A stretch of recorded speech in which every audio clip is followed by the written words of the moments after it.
ఏడేండ్ల శ్రమలు అనే పాఠాన్ని ఈరోజు మనం ఆలోచిద్దాం పిల్లారా. దేవుని పిల్లలారా, ఏడేండ్ల శ్రమలు అనే ఈ పదం క్రైస్తవ్యంలో మాటి మాటికి వినబడుతూ ఉంటుంది. అందుకే దీని మీద తప్పనిసరిగా మనకు ఒక అవగాహన ఉండాలి. దేవుడు కూడా బైబిల్లో రాయించాడు కనుక దీని గురించి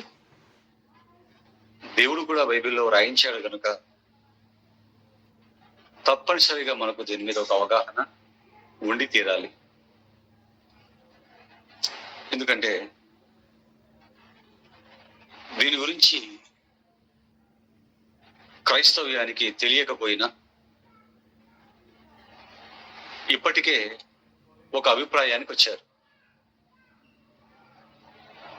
దీని గురించి క్రైస్తవ్యానికి తెలియకపోయినా ఇప్పటికే ఒక అభిప్రాయానికి వచ్చారు, ఒక అభిప్రాయాన్ని కలిగి ఉన్నారు. దీనికి ప్రధానమైన కారణం బైబిల్ని సరిగా ఆలోచించకపోవటం. మనకు తెలుసు, మరి ఒకప్పుడు పెట్టుబడిదారీ వ్యవస్థ అనేది ఉన్నప్పుడు వారు ఏం చేసేవారంటే, చదువు రాని వారు కూడా, ప్రజలకు చాలా మందికి చదువు రకాలం చదువు రాని వారి బలహీనతను ఆసరాగా చేసుకొని వారి అప్పు తీరిపోయినా కూడా ఇంకా వారితో, వారి పిల్లలతో సైతం ఊడిగం చేయించుకోవడం అనేది ఒకప్పుడు వేయుగా ఉండేది. ఇది ఎలాగో క్రైస్తవ్యంలో కూడా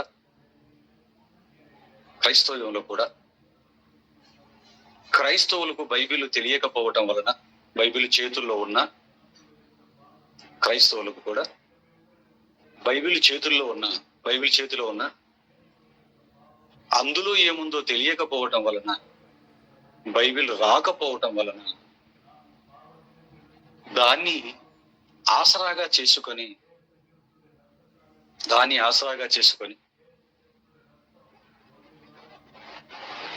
ఏది పడితే అది చెబుతూ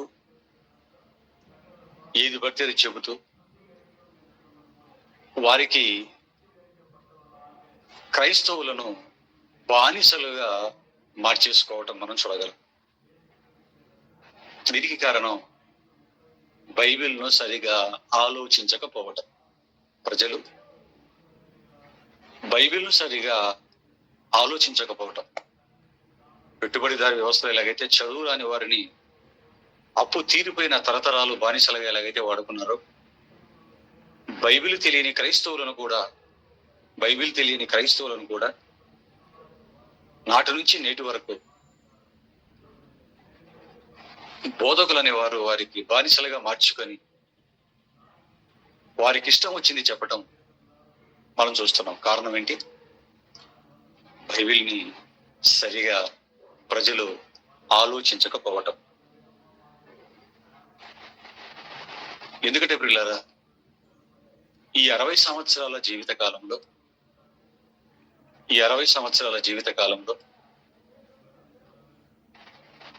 ఎన్నింటిలోనూ ఎన్నో జాగ్రత్తలు మనం తీసుకుంటూ ఉంటాం. ఇంకా బాగా చెప్పాలంటే అన్నింటిలో ఎన్నో జాగ్రత్తలు మనం తీసుకుంటూ ఉంటాం. మరి పరలోకం గురించి ఎవరిని నమ్మితే మనం పరలోకం వెళతామో అన్న దాని మీద జాగ్రత్త లేకపోవటం, లేదా జాగ్రత్త లేకపోతే ఎలా వెళ్ళగలము? మనం మరణించేటప్పటికీ సత్యములో లేకపోతే మరణించిన తర్వాత సత్యాన్ని తెలుసుకునే అవకాశం ఉండదు పిల్లలు. మరలా చెప్తాను, మనం మరణించేటప్పటికీ సత్యములో ఉండి సత్యములో ఉండక చనిపోతే, మనం మరణించేటప్పటికి సత్యములో ఉండక చనిపోతే మరణించిన తర్వాత సత్యాన్ని తెలుసుకునే అవకాశమే లేదు పిల్లలు. ఎందుకంటే చావుకు మునిపే బైబిల్ నేర్చుకోవాలి, చావుకు మునిపే తరగతులు, చావుకు మునిపే బైబిల్ రీడింగ్, చావుకు మునిపే ప్రార్థనలు, చర్చిలు. ఆలోచించిన దేవుని పిల్లరా, చనిపోయిన తర్వాత మరలా మనకెవరు బైబిల్ నేర్పించటం అంటూ చెప్పటం అంటూ ఉండదు పిల్లరా. అందుకే నేర్చుకునేది ఏదైనా ఉంటే మరణానికి మునిపే మనం నేర్చుకోవాలి. మరణానికి మునిపే మనం నేర్చుకోవాలి. అంటే ఈ 60 సంవత్సరాల జీవితం, అంటే జనన మరణాల ఈ మధ్యకాలం ఎంత ప్రాముఖ్యమైనదో మీకు అర్థం కావాలి. నేర్చుకోవటానికి ఏకైక మార్గం ఈ 60 సంవత్సరాల జీవితకాలం. ఈ 60 సంవత్సరాల జీవిత కాలంలో నువ్వు నేర్చుకునే దాన్ని బట్టి మరణించిన తర్వాత నీ భవిష్యత్తు ఆధారపడి ఉంటది. ఏమాత్రం అజాగ్రత్త పడ్డ ఆ సత్యం విషయంలో, ఏమాత్రం అజాగ్రత్త చేసినా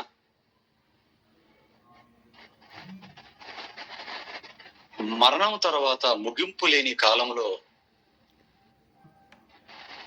భయంకరమైన బాధలోనికి మనం వెళ్ళక తప్పదు పిల్లలు. ఎందుకంటే మనలోని బలహీనతలు గమనించిన ఎందరో బోధకులు మన కష్టాన్ని, మన శ్రమని, మనలో ఉన్న ఆశని గమనించిన ఎందరో బోధకులు వాటికి సంబంధించిన ఆశలు రేపే బోధలు చేసి మనలను వారి చుట్టూ తిప్పుకోవటం, లేదా ప్రజలను వారి చుట్టూ తిప్పుకోవటం సమాజంలో మనం చూడగలం. మనిషి బలహీనతలను చూసి మనిషి బలహీనతలను వారికి అనుకూలంగా వాడుకోవడం పిల్లరా. ఎందుకంటే పిల్లరా, ఇప్పటికే 7 ఏళ్ల శ్రమలు అనగానే, అంటే మీకు ఈ పైన చెప్పిన అంతా బట్టి మీకు ఏమర్థం అవ్వాలి? ఈ చిన్ని జీవిత కాలంలో బైబిల్ను ఉన్నది ఉన్నట్టుగా నేర్చుకోవటం అనేది అన్నిటికంటే ప్రధానమైనది అని మనకు అర్థం అవ్వాలి. నీ ఉద్యోగం కంటే, నీ ఇంటి కంటే, నీ భార్య బిడ్డల కంటే, అన్నిటికంటే ప్రధానమైనది నీవు వాక్యాన్ని ఉన్నది ఉన్నట్లుగా, ఎవడో మనిషి చెప్పిన మాటల మీద ఆధారపడకుండా వాక్యాన్ని ఉన్నది ఉన్నట్లుగా నేర్చుకోవటమే అత్యంత ప్రధానమైనది అని అర్థం కావాలి. అలా నీకు అర్థం కాగలిగితే పిల్లరా, మరి ఇప్పటికే 7 ఏళ్ల శ్రమలు అనగాని ఈ పాఠాన్ని వింటున్న మీరు కూడా ఒక అభిప్రాయాన్ని కలిగి ఉన్నారు. ఆలోచించండి. 7 ఏళ్ల శ్రమలు అనగాని ఇదే మొట్టమొదటిసారిగా మీరు వింటున్న వారు కాదు. ఇప్పటికే ఎన్నో సార్లు దీని గురించి విన్నవారు, మాట్లాడుకున్నవారు. అందుకే అన్నమాట, ఇప్పటికే 7 ఏళ్ల శ్రమలను గాని ఇప్పటికే ఒక అభిప్రాయాన్ని మీరు కలిగి ఉన్నారు అని మీకు తెలుసు. మరి మనం విన్న దాని ప్రకారమే బైబిల్లో ఉందా? ఏదైతే ఇంతవరకు మనం విన్నామో దాని ప్రకారమే బైబిల్లో కూడా అలాగే ఉందా అన్నది అవునో కాదో తెలియాలి అనే ఈ పాఠాన్ని పెట్టడం జరిగింది పిల్లరా. మనం అనుకున్నది లేదా మీరు అనుకున్న విధంగా బైబిల్ ఉందా లేదా అన్నది తెలియచేయాలి అన్న ఉద్దేశంతోనే ఈ BBTH 3rd ఇయర్ లో ఈ పాఠాన్ని పెట్టడం జరిగింది. నీవు అనుకున్న దానికి బైబిల్లో వ్యతిరేకంగా ఉంటే బాధపడవలసిన అవసరం ఏం లేదు.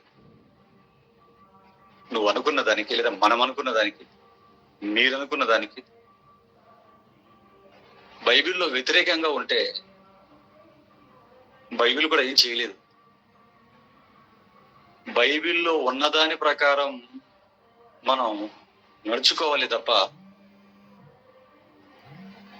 మనం అనుకున్న దానికి బైబిల్లో వ్యతిరేకంగా ఉంటే బాధపడవలసిన అవసరం లేదు పిల్లల. దిద్దుకోవాలి తప్ప బాధపడవలసిన అవసరం అయితే లేదు. ఎందుకంటే బైబిల్ ఇప్పుడు మనం అనుకున్నట్లుగా ఉండదు. బైబిల్ ఇప్పుడు మనం అనుకున్నట్లుగా ఉండదు.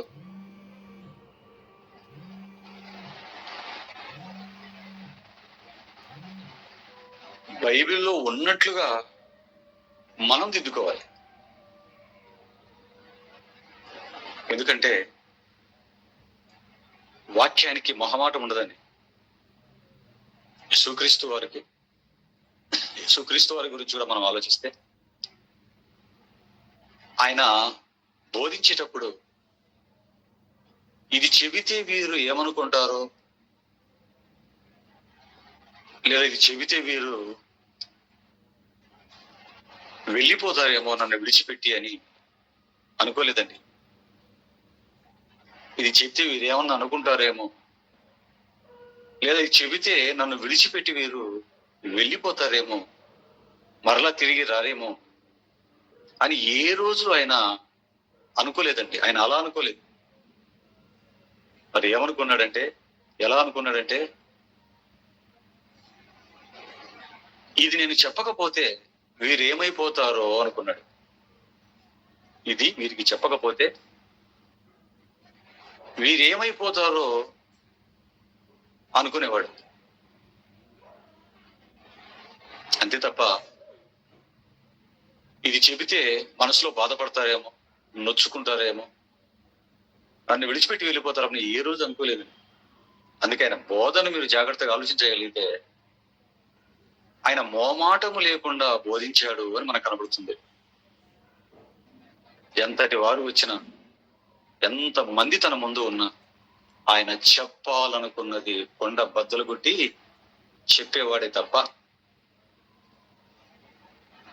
వారు బాధపడతారేమో, నొచ్చుకుంటారేమో అని ఏ రోజు కూడా అయినా ఆలోచించలేదు పిల్లలు. ఇది చెబితే వీరు బాధపడతారేమో అని అనుకోలేదు. చెప్పకపోతే ఏమవుతారో అనుకున్నాడు. ఎందుకంటే చెప్పవలసింది చెప్పకపోతే శాశ్వత బాధలోనికి వారు వెళతారు. ఇప్పుడు వాక్యం మన హృదయాలకు కొంచెం నొప్పిగా అనిపించినా పర్వాలేదు. వాక్యం కఠినంగా ఉంటుందని చెప్పి మనం వినటం మానేసామనుకోండి, పట్టించుకోవటం మానేసామనుకోండి, తర్వాత శాశ్వత బాధలోనికి మనం వెళ్ళాలి పిల్లలు. అందుకే బైబిల్లోని 66 పుస్తకాలలో వ్రాయబడిన మాట మనం నమ్మాలి తప్ప, బైబిల్లోని 66 పుస్తకాలలో వ్రాయబడిన మాట మనం నమ్మాలి తప్ప మనిషి మాట మీద నమ్మకం ఉంచవలసిన అవసరత మనకు లేదు. ఆలోచించండి పిల్లరా. ఎందుకంటే బైబిల్ తప్ప వేరే దిక్కు మనకు లేదండి. ఈ ప్రపంచంలో ఎన్నో పుస్తకాలు ఉన్నాయి, కోట్ల సంఖ్యలు. అవేవి మనల్ని రక్షించలేవండి. బైబిల్ ఒక్కటి మాత్రమే మనల్ని రక్షించగలిగే ఏకైక సాధనం. జాగ్రత్తగా వినండి. మన ఆంధ్రాలో ఒక ఆయన 2 లక్షల పుస్తకాలు చదివానండి అన్నాడు. 2 లక్షల పుస్తకాలు చదివాను అన్నాడు. ఉత్తినే 2 లక్షల పుస్తకాలు చదివాను అన్నాడు. చదివిండ్రండి, గొప్పల కోసం చెప్పుకోవడమే తప్ప ఆ పుస్తకాలు ఏమన్నా అతన్ని రక్షించాయి అంటే క్యారెక్టర్ బ్యాడ్. ఆలోచించండి. అందునిగా మార్చేయే తప్ప, అంధత్వంలోకి తీసుకెళ్ళే తప్ప ఎన్ని లక్షలు కాదు కోట్ల పుస్తకాలైనా మనల్ని రక్షించలేవు పిల్లరా. బైబిల్ ఒక్కటే మనలను రక్షించగలిగిన ఏకైక సాధనం. ఆలోచిద్దాం. ఎందుకంటే నువ్వు అనుకున్న దానికి బైబిల్లో వేరుగా ఉంటే చచ్చిన తర్వాత నేను ఇది అనుకున్నాను, బైబిల్లో ఇలా ఉంది ఏంటి దేవా అని దేవుడితో మనం వాదించగలమా? దేవుడితో వాదించే కెపాసిటీ మనకుందా? నేను ఇది అనుకున్నాను దేవా, కానీ తీరా చూస్తే అలా లేదు, ఇక్కడికి వచ్చాను, నన్నేంటి ఇలా పంపిస్తున్నాను నరకానికి అని చెప్పి దేవుడితో వాదించగలిగిన కెపాసిటీ గాని ఆ సత్తా గాని మనకుందంటారా పిల్లరా? లేదు. అందుకే ఈ తతంగం అంతా, ఈ తలపోటంతా లేకుండా ఈ 60 సంవత్సరాల జీవిత కాలంలో ఉంటుండగానే బైబిల్ని జాగ్రత్తగా మనం చదువుకోవాలి పిల్లలు. ఇక ఈ 7 ఏళ్ల శ్రమల గురించి జాగ్రత్తగా మనం ఆలోచించగలిగితే, 7 ఏళ్ల శ్రమల గురించి క్రైస్తవుల మధ్య రకరకాలైనటువంటి భిన్నాభిప్రాయాలు ఉన్నాయి. క్రైస్తవుల మధ్య దీని మీద భిన్నాభిప్రాయాలు ఉన్నాయి. మరి ఇంతవరకు టీవీలలో కానివ్వండి, యూట్యూబ్లలో ఎన్నో మెసేజ్లలో కానివ్వండి, జాగ్రత్తగా దీని గురించి మన వారు ఏం చెప్పారు అని మనం ఆలోచించగలిగితే పిల్లరా,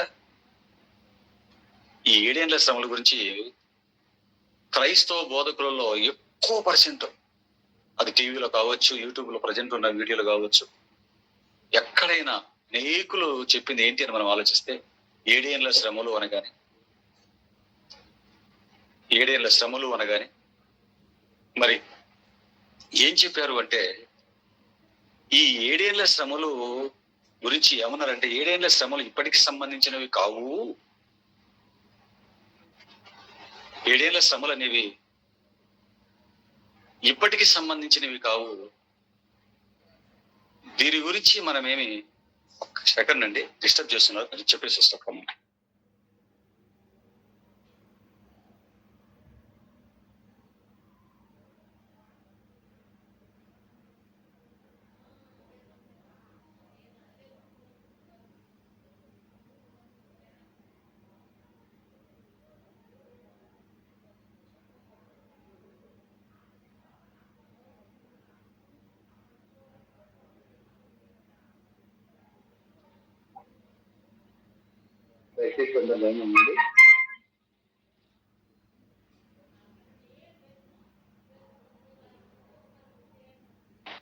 మంచిది బ్రదర్, కొంచెం మాట్లాడుతుంటే పక్క వాళ్ళు. 7 ఏళ్ల శ్రమలు అనేవి ఇప్పటికి సంబంధించినవి కావు. మరియు ఎప్పటికి సంబంధించినవంటే, యేసు క్రీస్తు వారు 2వ రాకడలో వచ్చేవి. యేసు క్రీస్తు వారు 2వ రాకడకు సంబంధించినవి 7 ఏళ్ల శ్రమలు అంటే, ఆయన 2వ రాకడలో వచ్చినప్పుడు, యేసు క్రీస్తు వారు 2వ రాకడలో వచ్చినప్పుడు ఏం జరుగుతుందంటే, ఈ భూమి మీద నమ్మని వారు ఎవరైతే ఉంటారో, అప్పటికి నమ్మని వారు ఎవరైతే ఉంటారో వారికి సంబంధించినవి, నమ్మిన వారిని తీసుకెళ్లిపోయి 1000 ఏండ్ల విందులో పెడతాడు. నమ్మని వారికి ఇక్కడ 7 ఏండ్లు శ్రమలు ఉంటాయి, చాలా భయంకరంగా ఉంటాయి ఆ శ్రమలు అని చెప్పారు. మీరు కూడా ఇదే విన్నారా? నేనైతే నాకు బుద్ధి వచ్చినప్పటి నుంచి ఇదే విన్నాను. క్రైస్తవ కుటుంబంలో పుట్టిన వాడిగా నాకు బుద్ధి వచ్చిన తర్వాత, వాక్యం వింటం మొదలు పెట్టిన తర్వాత, అప్పటి నుంచి కూడా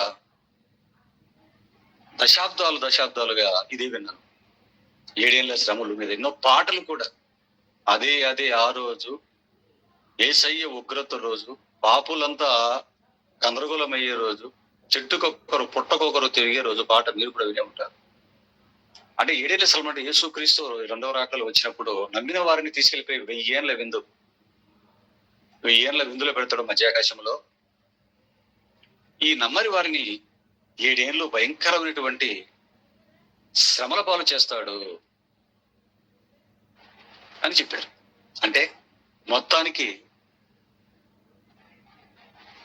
శ్రమలు అనేవి ఇప్పటికి సంబంధించినవి కావు అని, శ్రమలు అనేవి క్రైస్తవులకు ఇప్పటికి సంబంధించినవి కావు అని, రెండవ రాకడలో సంభవించేవి అని.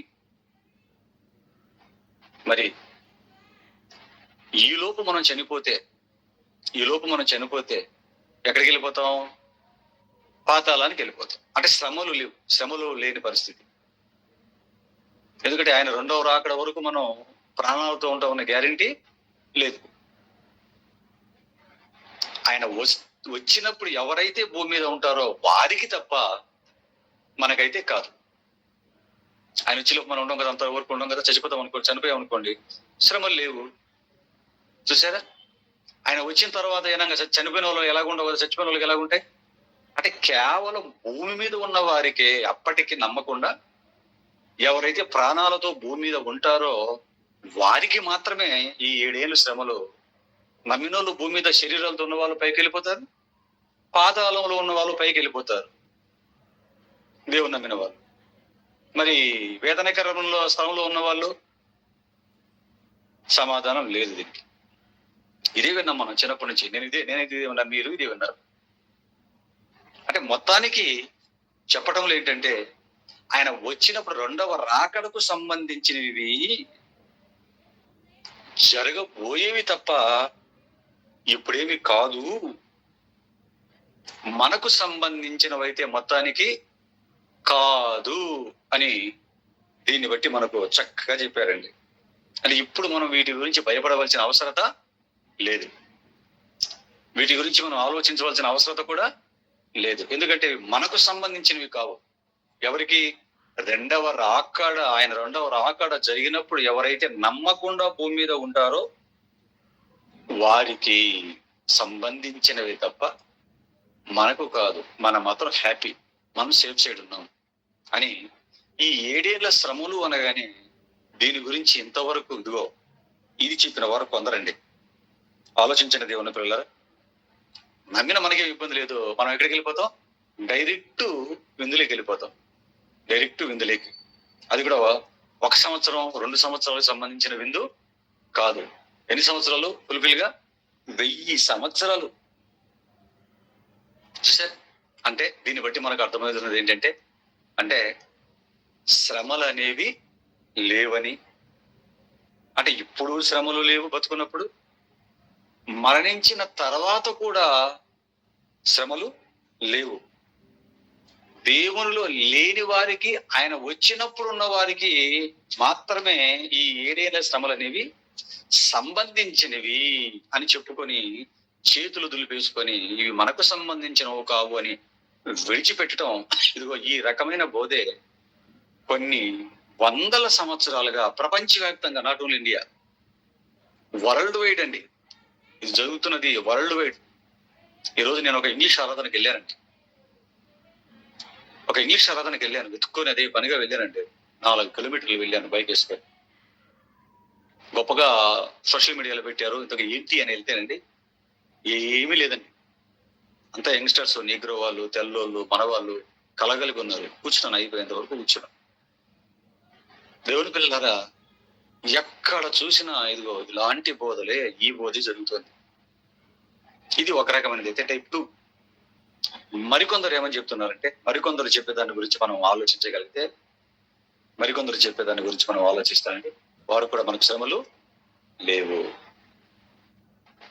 వారు కూడా రెండో రకం వారు కూడా ఏం చెప్తారంటే, మనకైతే శ్రమలు లేవండి, ఎందుకంటే మన శ్రమలన్నింటినీ యేసు క్రీస్తు వారే భరించేశారు.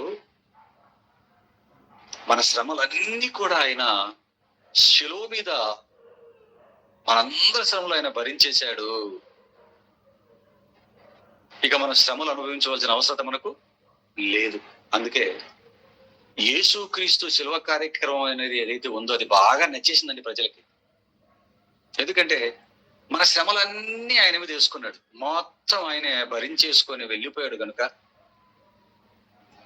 మరి మనకే ఇబ్బంది లేదు, మనకైతే శ్రమలు లేవు. పడేది ఏదో ఆయన పడ్డాడు కనుక మరి మన మీద లేకుండా చేశాడు. కృపాకాలంలో మనం ఉన్నాం కనుక మరి కృపై తప్ప కష్టాలు గాని, నష్టాలు గాని, ఇరుకులు గాని, ఇబ్బందులు, ఈ శ్రమలు అనేవి అసలు క్రైస్తవులకు లేవు అనేది వీరు చెబుతున్నది. ఆలోచించండి పిల్లరా. అంటే ఒకరేమో శ్రమలు అనేవి రాబోతున్నాయని ఒకరు చెబితే, మరొకరేమో వచ్చిన అవి మనకు కాదు, మనకు సంబంధించినవి కావు, అన్ని యేసుక్రీస్తు భరించేశాడు, ఆయన కాపుదలలో మనల్ని పెట్టుకున్నాడు అని, యేసుక్రీస్తు వారి మీదకి మొత్తం ఆయనే భరించేశాడని చేతులు దులుపుకున్నవారు మరికొందరు. ఆలోచించిన దేవుని పిల్లారా. అంటే మొత్తానికి ఈ ఇరువురు బోధల్లో మనకు కనిపించేది ఏంటంటే, ఈ రెండు బోధల్లో మనకు కనిపించేది ఏంటంటే, ప్రస్తుతానికైతే శ్రమలు అనేవి మనకు లేవు. ప్రస్తుతానికి శ్రమలు అనేవి మనకు లేవు. రెండో రాకడకు సంబంధించినవి ఒకరు చెప్తే, అసలు యేసుక్రీస్తు మన శ్రమలన్నింటినీ ఇంకా ఘోరంగా చెప్పారు. శ్రమలన్నింటినీ ఆయన మోసేసుకున్నాడంటే అసలు శ్రమలే లేవని మొత్తం క్లీన్ బోల్డ్ చేశారండి. ఆలోచించిన దేవుని పిల్లారా. కాబట్టి ప్రస్తుతానికి క్రైస్తవులకు శ్రమలు లేవు అంటే, ఇంకా శ్రమలు లేవంటే అంత ఏంటనమాట, అంత హ్యాపీ. ఎటు నుంచి ఎటు ఆలోచించినా, ఎవరు చెబుతున్న బోధలు ఆలోచించినా, ఇదిగో ఈ రెండు బేస్ చేసుకొని చెప్పటం మనకు కనబడుతుంది. ఈ రెండు బోధలలో కూడా కామన్ గా మనకు కనిపించే పాయింట్ ఏంటంటే, శ్రమలు అనేవి మనకు లేవు, శ్రమలు అనేవి మనకు సంబంధించినవి కావు. ఏడేళ్ల శ్రమలు అనేవి ఎప్పుడో యేసుక్రీస్తు రెండవ రాకడలో జరిగేవే. నిజంగా ఇలాంటి మాటలు వింటే మనకు కూడా చెవులకు ఎలా ఉంటుందండి? ఆనందంగా ఉంటుంది. నీకు అసలు శ్రమలు అనేవి ఉండవు అంటే ఎలా ఉంటుంది? మనకి ఆనందంగా ఉంటుంది. ఆ బోధ నచ్చుతుంది. ఆ బోధ మనసుకు హాయినిస్తుంది, మన మనసుకు నచ్చుతుంది. పిల్లరా, ఆలోచించండి. ఇంకా బైబిల్ ఏం చెబుతోంది అన్నది వద్దు, బైబిల్ ఏం చెబుతోంది అన్నది వద్దండి. శ్రమలు లేవు అంతే, అంత హ్యాపీ. దేవుని పిల్లలరా, వాస్తవానికి బైబిల్ ఇలాగే చెప్పిందండి. సత్యం నుంచి మనిషిని తప్పించే బోధలే తప్ప, సత్యం నుంచి క్రైస్తవులను తప్పించే బోధలే తప్ప, క్రైస్తవ్యాన్ని సత్యములో నిలబెట్టే బోధలు ఉన్నాయంటారా? ఆలోచించాలి పిల్లలు. క్రైస్తవులను సత్యములో నిలబెట్టే బోధలు ఉన్నాయంటారా? దేవుని సంకల్పాన్ని తెలియచేసి ఉన్నది ఉన్నట్లుగా క్రైస్తవులకు నేర్పించే ఆ పద్ధతి, ఆ ప్రాసెస్ అనేది ఉందంటారా? ఆలోచించండి దేవుని పిల్లరా. అందుకే అసలు బైబిల్లో ఇలాగే ఉందా అని కనీసం వింటున్న వారిలో ఎవరైనా ఆలోచించారా అంటే లేదండి. వీరు చెబుతున్నట్లుగానే బైబిల్లో ఉందా అని ఆలోచించి లేఖనాలను పరిశీలించిన వారు ఎవరైనా ఉన్నారంటే లేరు. ఎందుకు? ఎవరు లేఖనాలను పరిశీలించారంత ఓపిక గాని, దాన్ని పట్టించుకునే పరిస్థితి గాని మనకు ఉండదు. బోధ విన్న తర్వాత టపటపటప సర్దుకొని బ్యాగులు తీసుకొని ఇంటికి వెళ్ళిపోవటమే తప్ప భోజనం చేయడానికి, చెప్పిన బోధ గురించి చెప్పిన తర్వాత కనీసం ఇంటికి వెళ్ళిన తర్వాత అయినా పరిశోధన ఉంటుందా అంటే అసలు ఉండదండి. ఎందుకంటే అంత బిజీగా ఉంటాం మనం. మనకి ఇంత బిజీ ఉన్నప్పుడు ఇంకా లేఖనాలను పట్టించుకునే పరిస్థితి ఎక్కడ, మీరు ఆలోచించండి పిల్లరా. సరే,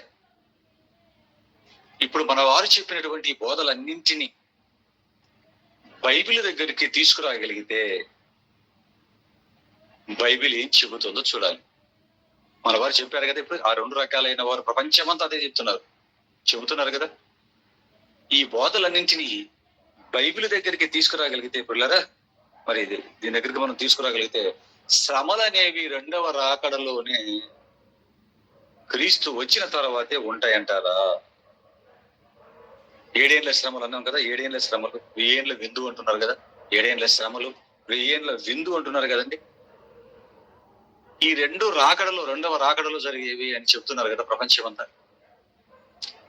మరి అసలు బైబిల్ ఏం చెప్పింది? వీరు చెప్పిన దీన్ని బైబిల్ సమర్థించిందా? బైబిల్లో మరి ఇలాగే ఉందా అని జాగ్రత్తగా మనం ఆలోచిద్దాం పిల్లరా. చూద్దాం ఇన్ని సంవత్సరాలు ఇప్పటికైనా, ఎందుకంటే ఇంతవరకు ఎలాగో బైబిల్ పరిశోధన చేయలేదు.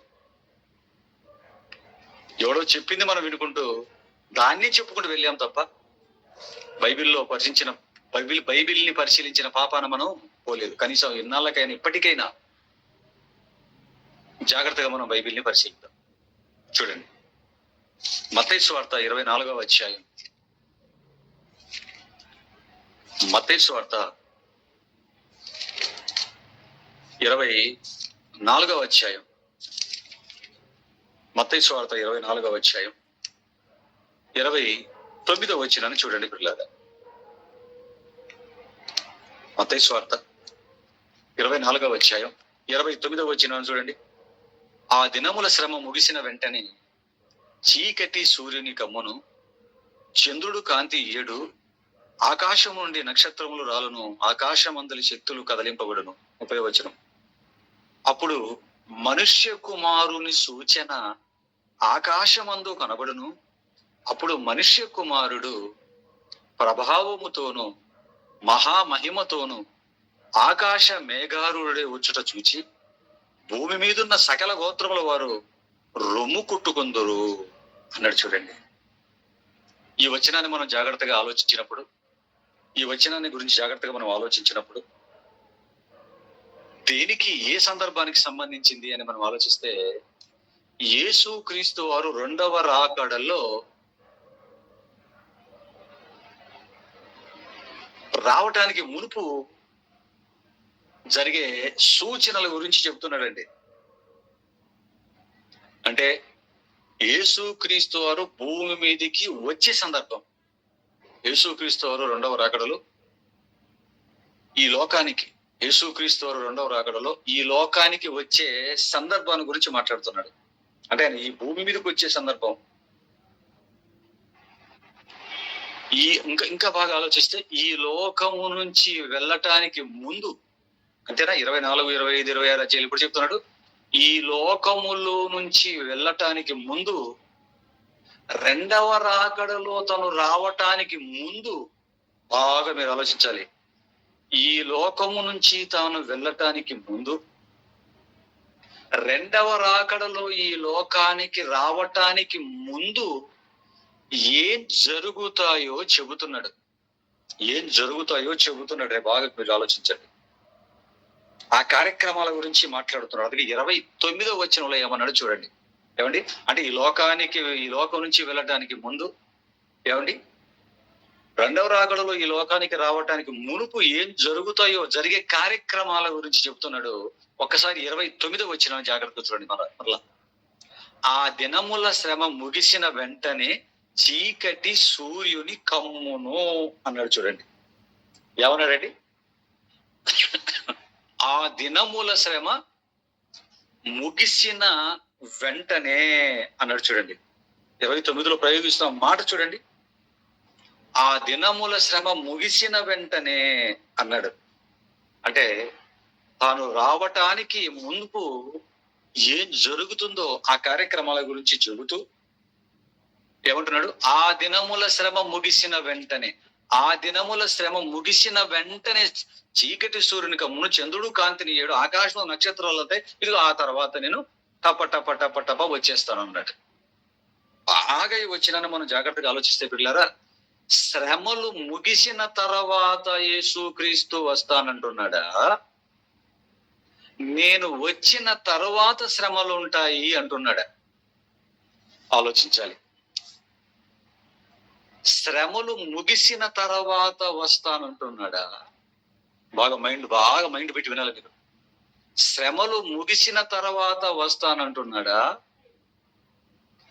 నేను వచ్చిన తర్వాత శ్రమలు ఉంటాయి అంటున్నాడు. ఆ దినముల శ్రమ ముగిసిన వెంటనే అంటున్నాడు. శ్రమలన్నీ ముగిసిన తర్వాత నేను వస్తాను అంటున్నాడు కదా. ఆ దినముల శ్రమ ముగిసిన వెంటనే అంటే శ్రమలు గతించిపోయిన తర్వాత ఆయన రావటము జరుగుతుందని యేసుక్రీస్తు వారు ఇక్కడ చెబుతున్నాడు.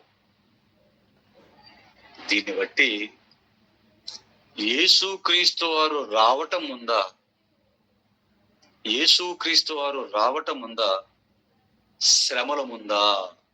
ఏది ముందండి? ఏది ముందు? శ్రమలు ముందు.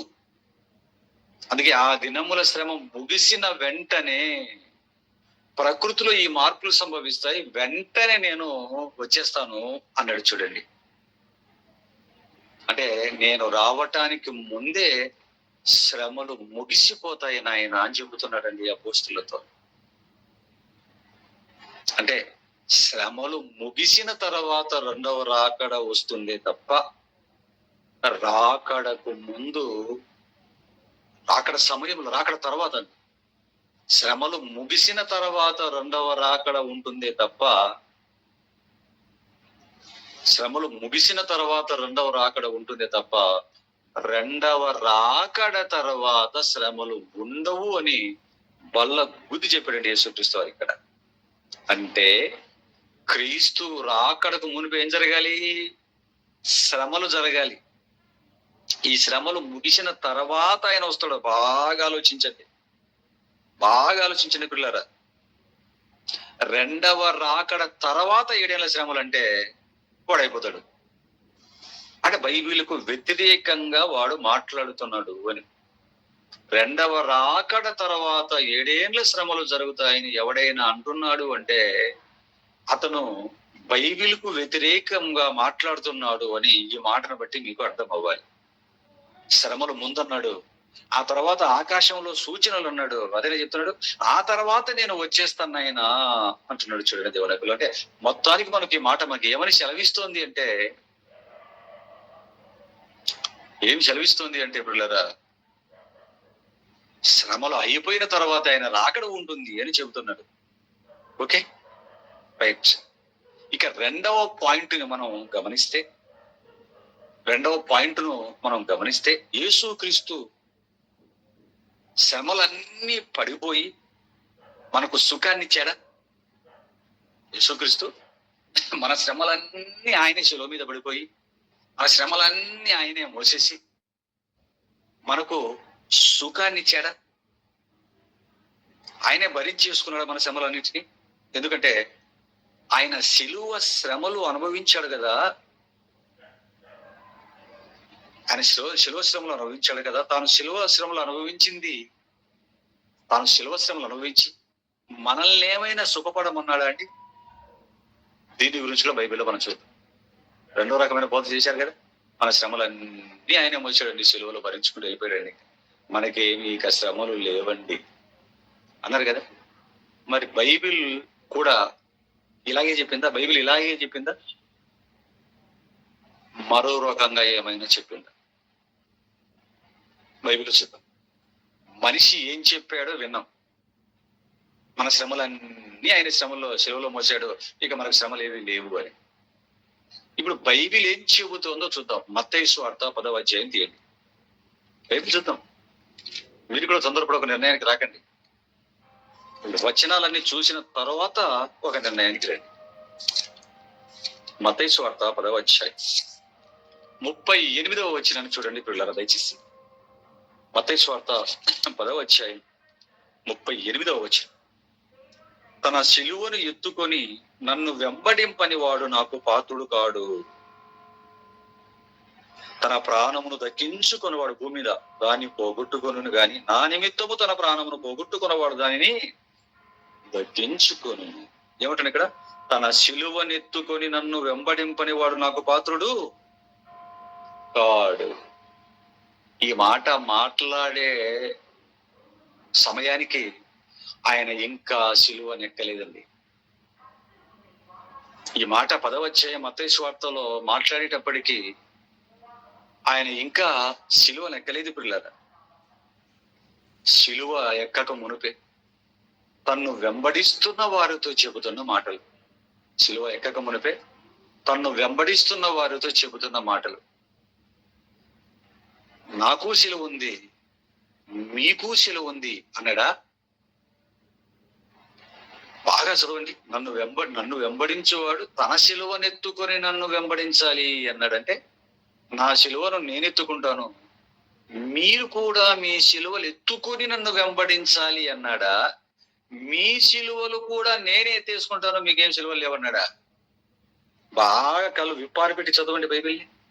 కళ్ళు పెద్దవి చేసి జాగ్రత్తగా స్పష్టంగా చదవండి. మనం విన్నది ఏంటి? బైబిల్లో దేవుడు చెబుతున్నది ఏంటో మీరు ఆలోచించండి దయచేసి పిల్లలు. నా శిలువ నాకుంది, మీ శిలువ మీకుంది. నా శిలువను నేను మోసుకొని భరించే శిలువ అనగానే మనలో ఏం చెప్తున్నాం? మన వాళ్ళంతా మనం అంతా కూడా ఏం చెప్పుకుంటాం? శిలువ అంటేనే శ్రమలండి. అది కరెక్ట్. శిలువ అంటే శ్రమలు. రైట్, బాగా చెప్పాం. ఆయన చెబుతున్న మాటను కూడా నువ్వు ఆలోచించు. మరి ఏం చెప్తున్నాడు? తన శిలువనెత్తుకొని నన్ను వెంబడింపని వాడు నాకు పాత్రుడు కాడున్నాడంటే, నన్ను ఎవడైనా వెంబడించాలంటే వాడు ఖచ్చితముగా ఏం చెయ్యాలి అంటే, వాడి శిలువను ఎత్తుకొని నన్ను వెంబడించాలి. నా శిలువ నేను ఎత్తుకుంటారు. నాకున్న శిలువ నాకుంది. మిమ్మల్ని కాపాడటానికి, పాపం నుంచి రక్షించటానికి, దయ్యము చేతుల నుంచి విడిపించడానికి ఎత్తుకుంటాను. అది నా శిలువ. మిమ్మల్ని రక్షించడానికి నేను చేసే రక్షణ కార్యం అది. కానీ మీకు శిలువ ఉంది. మీరేం చేయాలి? మీ శిలువను మీరు ఎత్తుకొని నన్ను వెంబడించండి అంటున్నాడు. నాకు మాత్రమే శిలువ ఉంది నాయన, మీకే శిలువలు లేవు అని చెప్తున్నాడు ఇక్కడ. బాగా చదవండి పిల్లారా బైబిల్ని. ఎంత చక్కగా క్లియర్ గా ఉందో చూడండి పిల్లారా బైబిల్లో.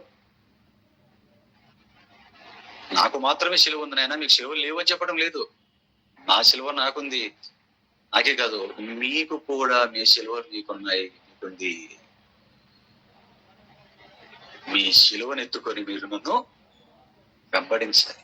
నేను ఇలాగైతే నా శిలువను ఎత్తుకొని వెళుతున్నానో, మీరు కూడా మీ శిలువలు ఎత్తుకొని నన్ను వెంబడించాలి అన్నాడే తప్ప, మీకే శిలువ లేదు, మీకే కష్టము శ్రమ లేదు నాయనా. మీ అందరి కష్టాలు నేనే, మీ శ్రమలన్నీ, మీ బాధలు మొత్తం నేనే భరించుకొని, నా శిలువ మీద వేసుకొని నేనే మీ శ్రమలన్నిటినీ భరించేస్తాను. మీకు మాత్రం సుఖం, శుభం, సుఖంగా బతకండి, శుభంగా బతకండి. ఏ శ్రమలు లేకుండా, ఏ కష్టాలు లేకుండా సుఖ సంతోషాలతో బ్రతికి ఆదివారం చర్చికి మాత్రం వెళ్ళి ఒక 2 గంటలు 3 గంటలు గడిపి తర్వాత ఇంటికి వచ్చి మీ పనుల్లో మీరు మునిగిపోండి నాయనా. సుఖ సంతోషాల కోసం 4 రూపాయలు సంతోషించండి, మీరు మీ కుటుంబాలు సంతోషపడండి అని ఏమన్నా చెప్పాడండి ఇక్కడ? పిల్లలు ఆలోచించండి. ఆయన శ్రమలు అనుభవించి మనకు శ్రమలు తప్పించాడా? అదే చెప్తుంది బైబిల్. ఆయన శ్రమపడి మనకు శ్రమను తప్పించాడా? మనల్ని కూడా శిలువలను ఎత్తుకోమంటున్నాడు, మనకు కూడా శ్రమనిచ్చాడా అని జాగ్రత్తగా ఈ వాక్యాన్ని ఆలోచిస్తే,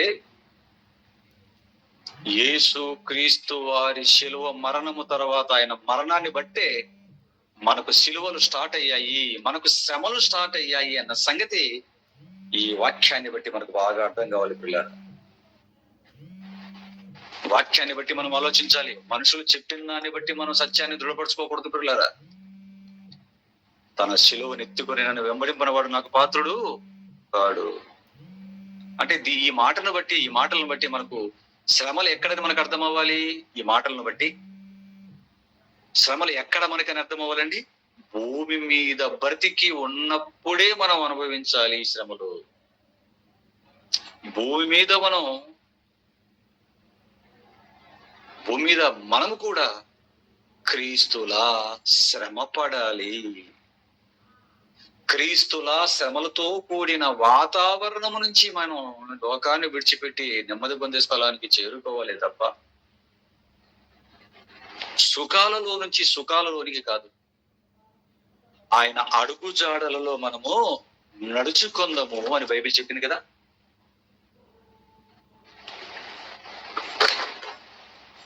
ఆయన అడుగు జాడలు ఎక్కడ పడ్డాయి? సుఖాలలో నుంచి సుఖాలలోకి వెళ్ళాడా? శ్రమలలో నుంచి సుఖంలోకి వెళ్ళాడు. పరలోకానికి ఎలా వెళ్ళాడు?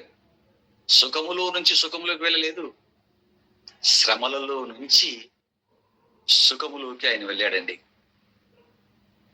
వెళ్ళాడు. అందుకే అంటే శ్రమలు అనేవి భూమి మీదే రెండవ రాకడకు ముందే. ఎంత బాగా అర్థమవుతుంది చూడండి.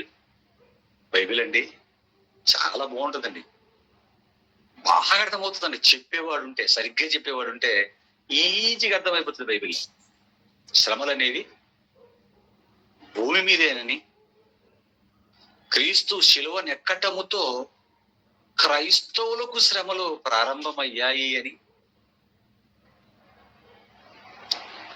ఆయనలాగే మనకు శిలువ ఉందని, మన శిలువను ఎత్తుకుంటే శ్రమలతో క్రీస్తును వెంబడించాలి అని మనకు అర్థమవుతుంది. అంతకు మునుపు శిలువ లేవు వాళ్ళకి. యూదా జనాంగానికి, ఇజ్రాయేల్ జనాంగానికి, శాస్త్రులకు, పరిసయ్యులకు, సద్దూకయ్యులకు, యూదా జాతికి అంతకు మునుపు శిలువలు లేవు. ఏం లేదు, శిలువ లేదు వాళ్ళకి.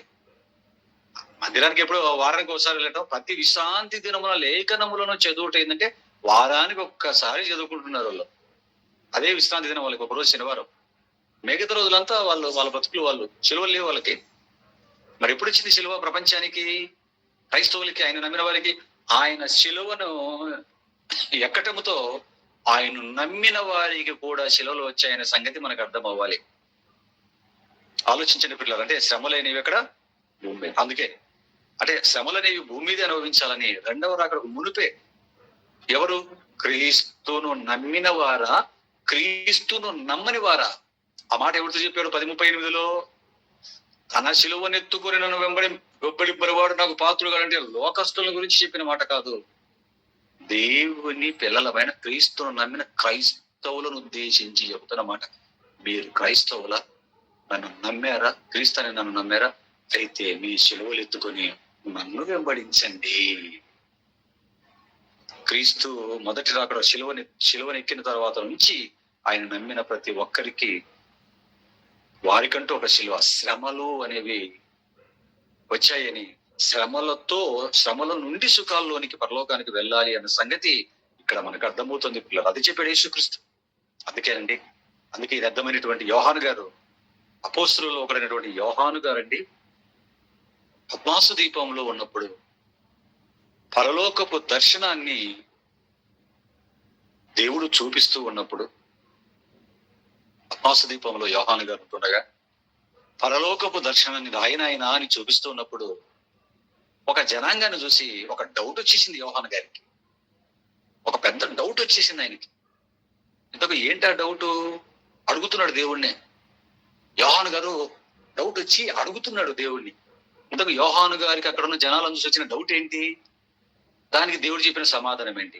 చూడండి, ప్రకటన గ్రంథం 7వ అధ్యాయం 13-14. ప్రకటన గ్రంథం 7వ అధ్యాయం 13-14 వచనాలు తీయండి. ప్రకటన గ్రంథం 7వ అధ్యాయం 13-14 వచనాలు. పెద్దలలో ఒకడు తెల్లని వస్త్రములు ధరించుకొని ఉన్న వీరెవరు? పెద్దలలో ఒకడు తెల్లని వస్త్రములు ధరించుకొని ఉన్న వీరెవరు? ఎక్కడ నుండి వచ్చిరని నన్ను అడిగాను. ఆ పెద్దలలో ఒకడు, 24 పెద్దలు ఉన్నారు కదండి, దేవదూతలు ఒక కేడరు. వాళ్ళలో ఒకడు వచ్చి యోహాను గారిని అడుగుతున్నాడు. ఒక పెద్ద వచ్చి, నాయనా, ఆ తెల్లని వస్త్రములు ధరించుకున్న వారు ఎక్కడ నుండి వచ్చారు అని అడిగాడటండి. చూస్తున్నాడు, పరలోక దర్శనాలు అలా చూస్తున్నాడు యోహాను గారు.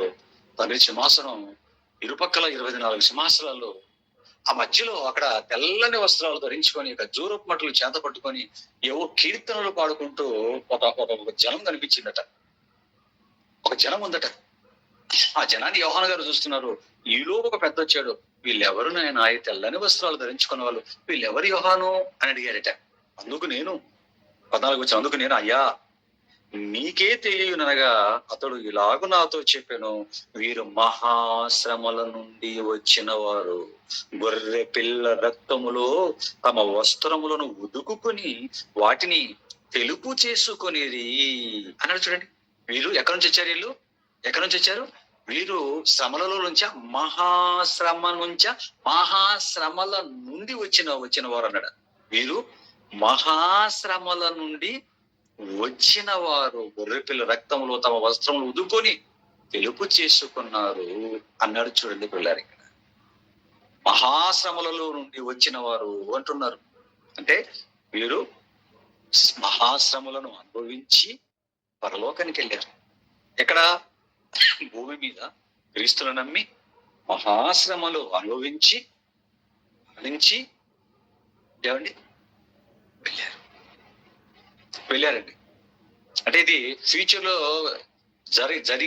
ఫ్యూచర్ లో జరిగేదాన్ని చూపిస్తున్నాడండి. వెళ్ళారని కానీ మళ్ళీ ఇక్కడ మరణించిన ప్రతి ఒక్కరు పరలోకానికి వెళ్తున్నాం అనుకున్నారు. పరలోకం సందర్భం, మనం మరణించిన తర్వాత క్రీస్తు రెండో రాకడలో మనం తీసుకెళ్లిన తర్వాత పరలోక అట్మాస్ఫియర్ ఎలా ఉంటుందో అలా దర్శనంలో చూపిస్తున్నాడండి.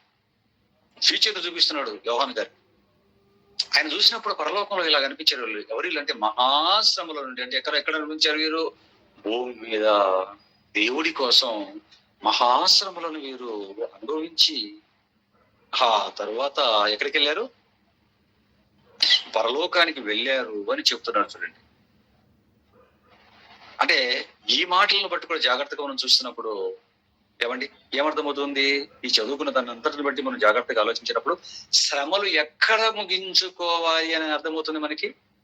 శ్రమలు ఎవరు ముగించాలి, ఎక్కడ ముగించాలి అని అర్థమవుతుంది. శ్రమలు ఎవరు ముగించాలి, ఎక్కడ ముగించాలని అర్థమవుతుంది. క్రీస్తును నమ్మిన వారు అనుభవించాలి. భూమి మీదే ముగించి లోకాన్ని విడిచిపెట్టి వెళ్ళిపోవాలి అని అర్థమవుతుంది. అంటే క్రీస్తు నమ్మిన వారు భూమి మీదే శ్రమలు ముగించుకొని వెళ్ళిపోవాలి. అంటే శ్రమలు ఎక్కడ ఉన్నాయి? భూమి మీదే. ఎక్కడ అనుభవించాలి? భూమి మీదే. అంటే మనకంటే ముందు బ్రతికిన వారంతా ఇదే భూమి మీద మహాశ్రమలు అనుభవించి వెళ్ళిపోయారు అని మనకు అర్థమవుతుంది. చూడండి పిల్లలు, ఆలోచించాం. ఇంకా ప్రకటన గ్రంథం 6వ అధ్యాయం 9వ వచనాన్ని చూడండి. ప్రకటన గ్రంథం 6వ అధ్యాయం, ప్రకటన గ్రంథం 6వ అధ్యాయం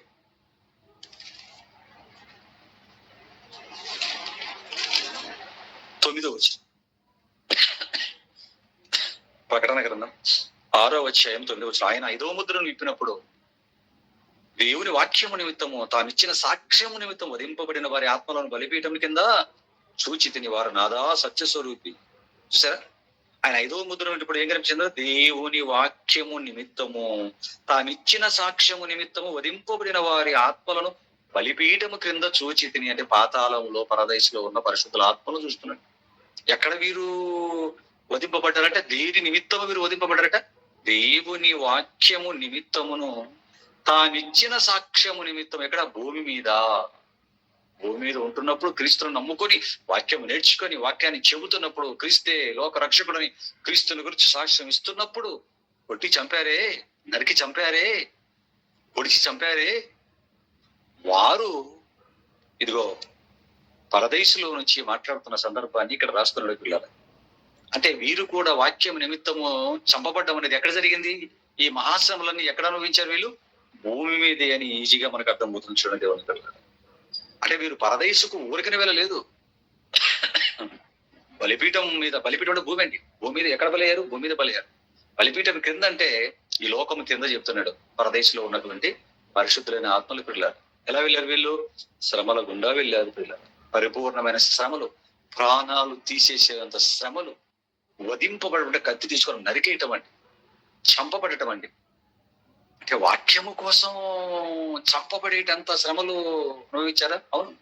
అంటే ఈ మహాశ్రమల గుండా ఇదిగో పరదేశుకు వెళ్ళినట్లుగా ఇక్కడ బైబిల్లో మనకు కనబడుతుంది.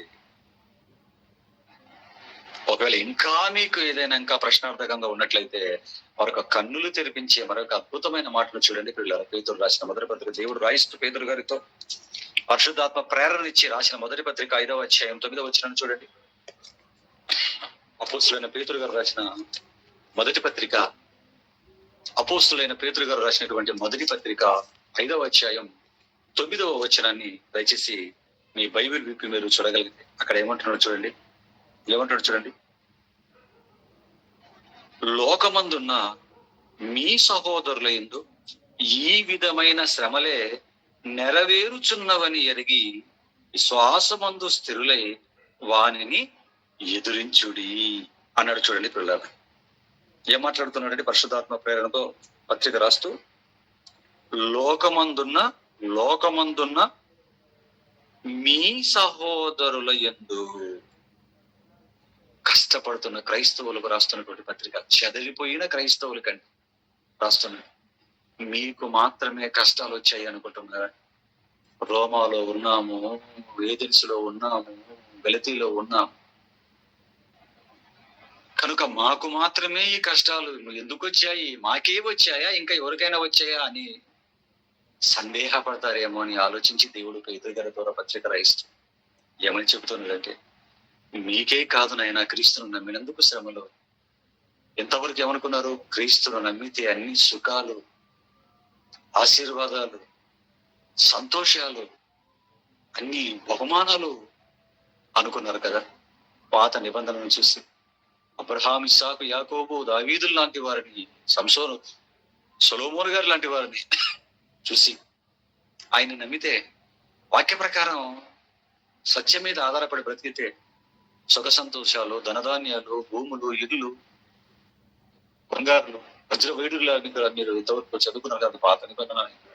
ఈ నూతన నిబంధనలో క్రీస్తును నమ్మినందుకు మీకే కాదు లోకమందున్న మీ సహోదరుల యందు కూడా ఏదో ఈ విధమైన శ్రమలే నెరవేరుచున్నవని ఎరిగి విశ్వాసముందు ఏదో కష్టాలు వచ్చాయి, శ్రమలు వచ్చాయి, కొడుతున్నారు, ఊరు వెలుపలికి ఈడుస్తున్నారు, స్త్రీలను కూడా చూడకోకుండా సింహాలకు ఎర వేస్తున్నారు, చంపుతున్నారు, తిడుతున్నారు, దేశిస్తున్నారు, నిందలు మోపుతున్నారు, కేసులు పెడుతున్నారు, చంపపక్క పడేసి వెళ్ళిపోతున్నారు. మీరేదో ఆ శ్రమలను చూసి మీరు జడిసిపోయి క్రీస్తును విడిచిపెట్టకండి. లోకమందున్న మీ సహోదరులు ఎందుకు ఈ విధమైన శ్రమలు నెరవేర్చున్నవని ఎరిగి మీరు శ్వాసమందు మీరు స్థిరంగా ఉండాలి, వాడిని ఎదిరించాలి అన్న. ఇక్కడ ఒక పదాన్ని జాగ్రత్తగా మీరు చూసుకుంటే ఏమంటున్నాడు అంటే, టెన్స్ చూడండి. లోకమందున్న మీ సహోదరులు యందు ఈ విధమైన శ్రమలే నెరవేరినవని ఎరిగా, నెరవేరుచున్నవని ఎరిగా. టెన్స్ చూడండి జాగ్రత్తగా. నెరవేరుచున్నవని అంటే ఈ పత్రిక రాసేటప్పటికి జరుగుతూ ఉన్నాయి, వారికి సంభవిస్తూ ఉన్నాయి అని ఎరిగి, అంటే ప్రజెంట్ కంటిన్యూస్ టెన్స్ ఇది. లోకమందున మీ సహోదరులు నెరవేరుచున్నవని ఎరిగి, నెరవేరుచున్నవి అంటే ప్రజెంట్ కంటిన్యూస్ టెన్స్ అండి. భూమి మీద బ్రతుకుతున్న మీకు మాత్రమే కాదు, నన్ను నమ్మి వెంబడించే ప్రతి సహోదరునికి, ప్రతి సహోదరి మనికి ఈ విధమైన శ్రమలే నెరవేరుతాయి, ఇది మీరు ఎరగాలి అన్నాడు చూడండి. నెరవేరుచున్నవని ఎరిగి అంటే క్రీస్తును నమ్మిన తర్వాత ఇది మీరు బాగుగా తెలుసుకొని ఉండాలి. బాప్తిజం తీసుకున్న తర్వాత బాగా తెలుసుకున్నాడు చెప్పేటోడు ఎవడున్నాడు మనకి? దేవుని నమ్ముకొని కష్టాలు పోతాయి, నీకన్నీ ఆశీర్వాదాలు వస్తాయి, నీకన్నీ బహుమానాలు వస్తాయి, ఇలా చెప్పేవారే లెక్కకు మించి మనకు కనబడుతున్నారే తప్ప క్రీస్తు నమ్మిన తర్వాత నీకు శ్రమలు వస్తాయి అని, వాటి యందు నిలకడగా నువ్వు ఉండాలి అని, అవేమి నిన్ను చెయ్యలేవు అని, మరణానికి మునుపు శ్రమలే కాదు మహాశ్రమలు నీవు అనుభవించాలి అన్న సంగతి క్రైస్తవులకి బాప్తిజం తీసుకున్న తర్వాత ఉగ్గుపాలతో నేర్పించేవారు ఎవరున్నారో మీరు చెప్పండి. దేవుని పిల్ల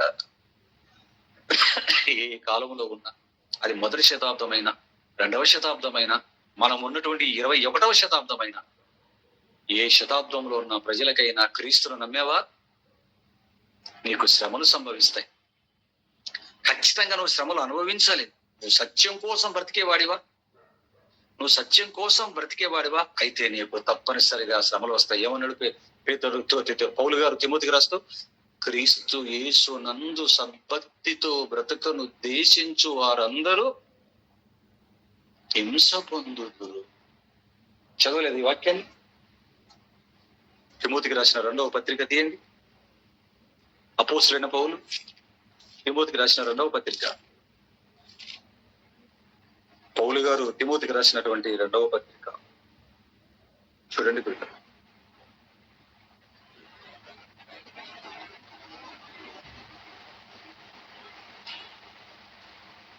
పౌలు గారు తిమోతికి రాసిన 2వ పత్రిక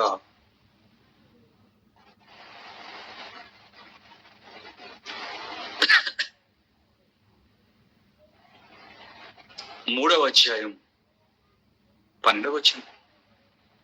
తిమోతికి రాసిన 2వ పత్రిక 3వ అధ్యాయం 12వ వచనం రాసుకోండి, చూడండి.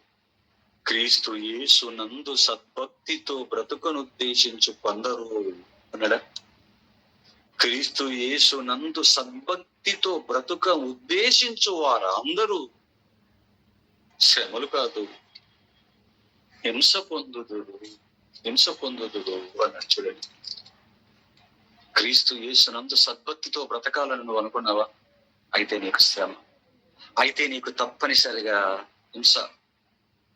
ఇది అర్థం కాక చాలా మంది క్రైస్తవులు క్రీస్తును నమ్మారు. శ్రమలు రాగానే మాకెందుకండి శ్రమలు వస్తున్నాయని గర్భులు పెడుతుంటారు. ఇదేంటండి మాకు శ్రమలు వచ్చేస్తున్నాయి ఏంటండి అంటుంటారు. శ్రమలు రావటం పాపము చేయటం వల్ల వస్తున్నాయి అనుకుంటున్నారు.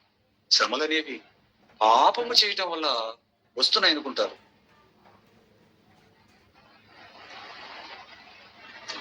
శ్రమలు అనేవి తప్పులు చేస్తే వస్తాయి అనుకుంటున్నారు. శ్రమలు అనేవి తప్పులు చేస్తే వస్తాయి, పాపము చేస్తేనే శ్రమలు వస్తాయి అంటున్నాడా? క్రీస్తు యేసు నందు సద్భక్తితో బ్రతికితే వస్తాయి అంటున్నాడా? బైబిల్ ఏం చెబుతుంది పిల్లరా? బైబిల్ ఏం రాయబడింది? బైబిల్ ఏం చెబుతుంది? ఏం రాయబడింది? మనం ఏం విన్నాం? ఆలోచించిన దేవుని పిల్లరా, క్రీస్తు యేసు నందు సద్భక్తితో బ్రతుకును ఉద్దేశించు వారందరూ హింస. ఎందుకంటే మనకు బైబిల్ అర్థం కాకపోయేసరికి, చెప్పేవాడు లేకపోయేసరికి, ఏదైనా తప్పు చేస్తేనే, పాపం చేస్తే మనకు శ్రమలు అనుకుంటాం. యోబు గారి స్నేహితులు కూడా ఏమనుకున్నారు? యోబు గారి దగ్గరకు వచ్చి ఏమన్నారు? నీ ప్రగల్భములు అంటున్నారు ఆయన్ని. ఏంటి ప్రగల్భాలు పలుకుతున్నావు యోబు? నువ్వు విన్నారు కదా పాట ఇంత ముందు. ఏంటి ప్రగల్భాలు పలుకుతున్నావు అంటే, ఏ తప్పు చెయ్యకుండానే నీకు ఈగత వచ్చిందా? ఏదో తప్పు చేసావు, ఎవ్వడు భూమి మీద చెయ్యలేదంత పెద్ద తప్పు ఏదో చేసావు. మరలా ఏమి నువ్వు మాట్లాడుతున్నావు? నీ ప్రగల్భాలు పలుకుతున్నావు, ఏ తప్పు చేయలేదు, నాలో దోషం లేదంటున్నావు, అందుకే వచ్చేయంటున్నావు, ఏం మాట్లాడుతున్నావు నువ్వు అని పాపం యోగు గారిని ఒక దోషిగా నించోబెట్టి మాట్లాడారండి ఆ రోజు ఒకనాడు. అంతవరకు చెడ్డవాడికే శ్రమలు వస్తాయి తప్పులు చేస్తేనే, మంచివాడికి శ్రమలు రావు అన్ని ఆశీర్వాదాలని వారు కూడా పొరబడ్డారు పిల్లలు. ఆలోచించండి పిల్లలు, మనం కూడా అలా అనుకుంటాం, తప్పు చేస్తే శ్రమలు కష్టాలు వస్తాయేమో. దేవుడి కోసం బ్రతికే వారికి ఏ రోగాలు రావు, ఏ జబ్బులు రావు, ఏ కష్టాలు రావు, ఏ కడగలు, ఏ కన్నీళ్ళు రావు అనుకుంటుంటాం. బ్రతకునోడికి అన్ని రోగాలు జబ్బులు అని మనం అనుకుంటుంటాం. పిల్లరా, మీరు ఆలోచించండి.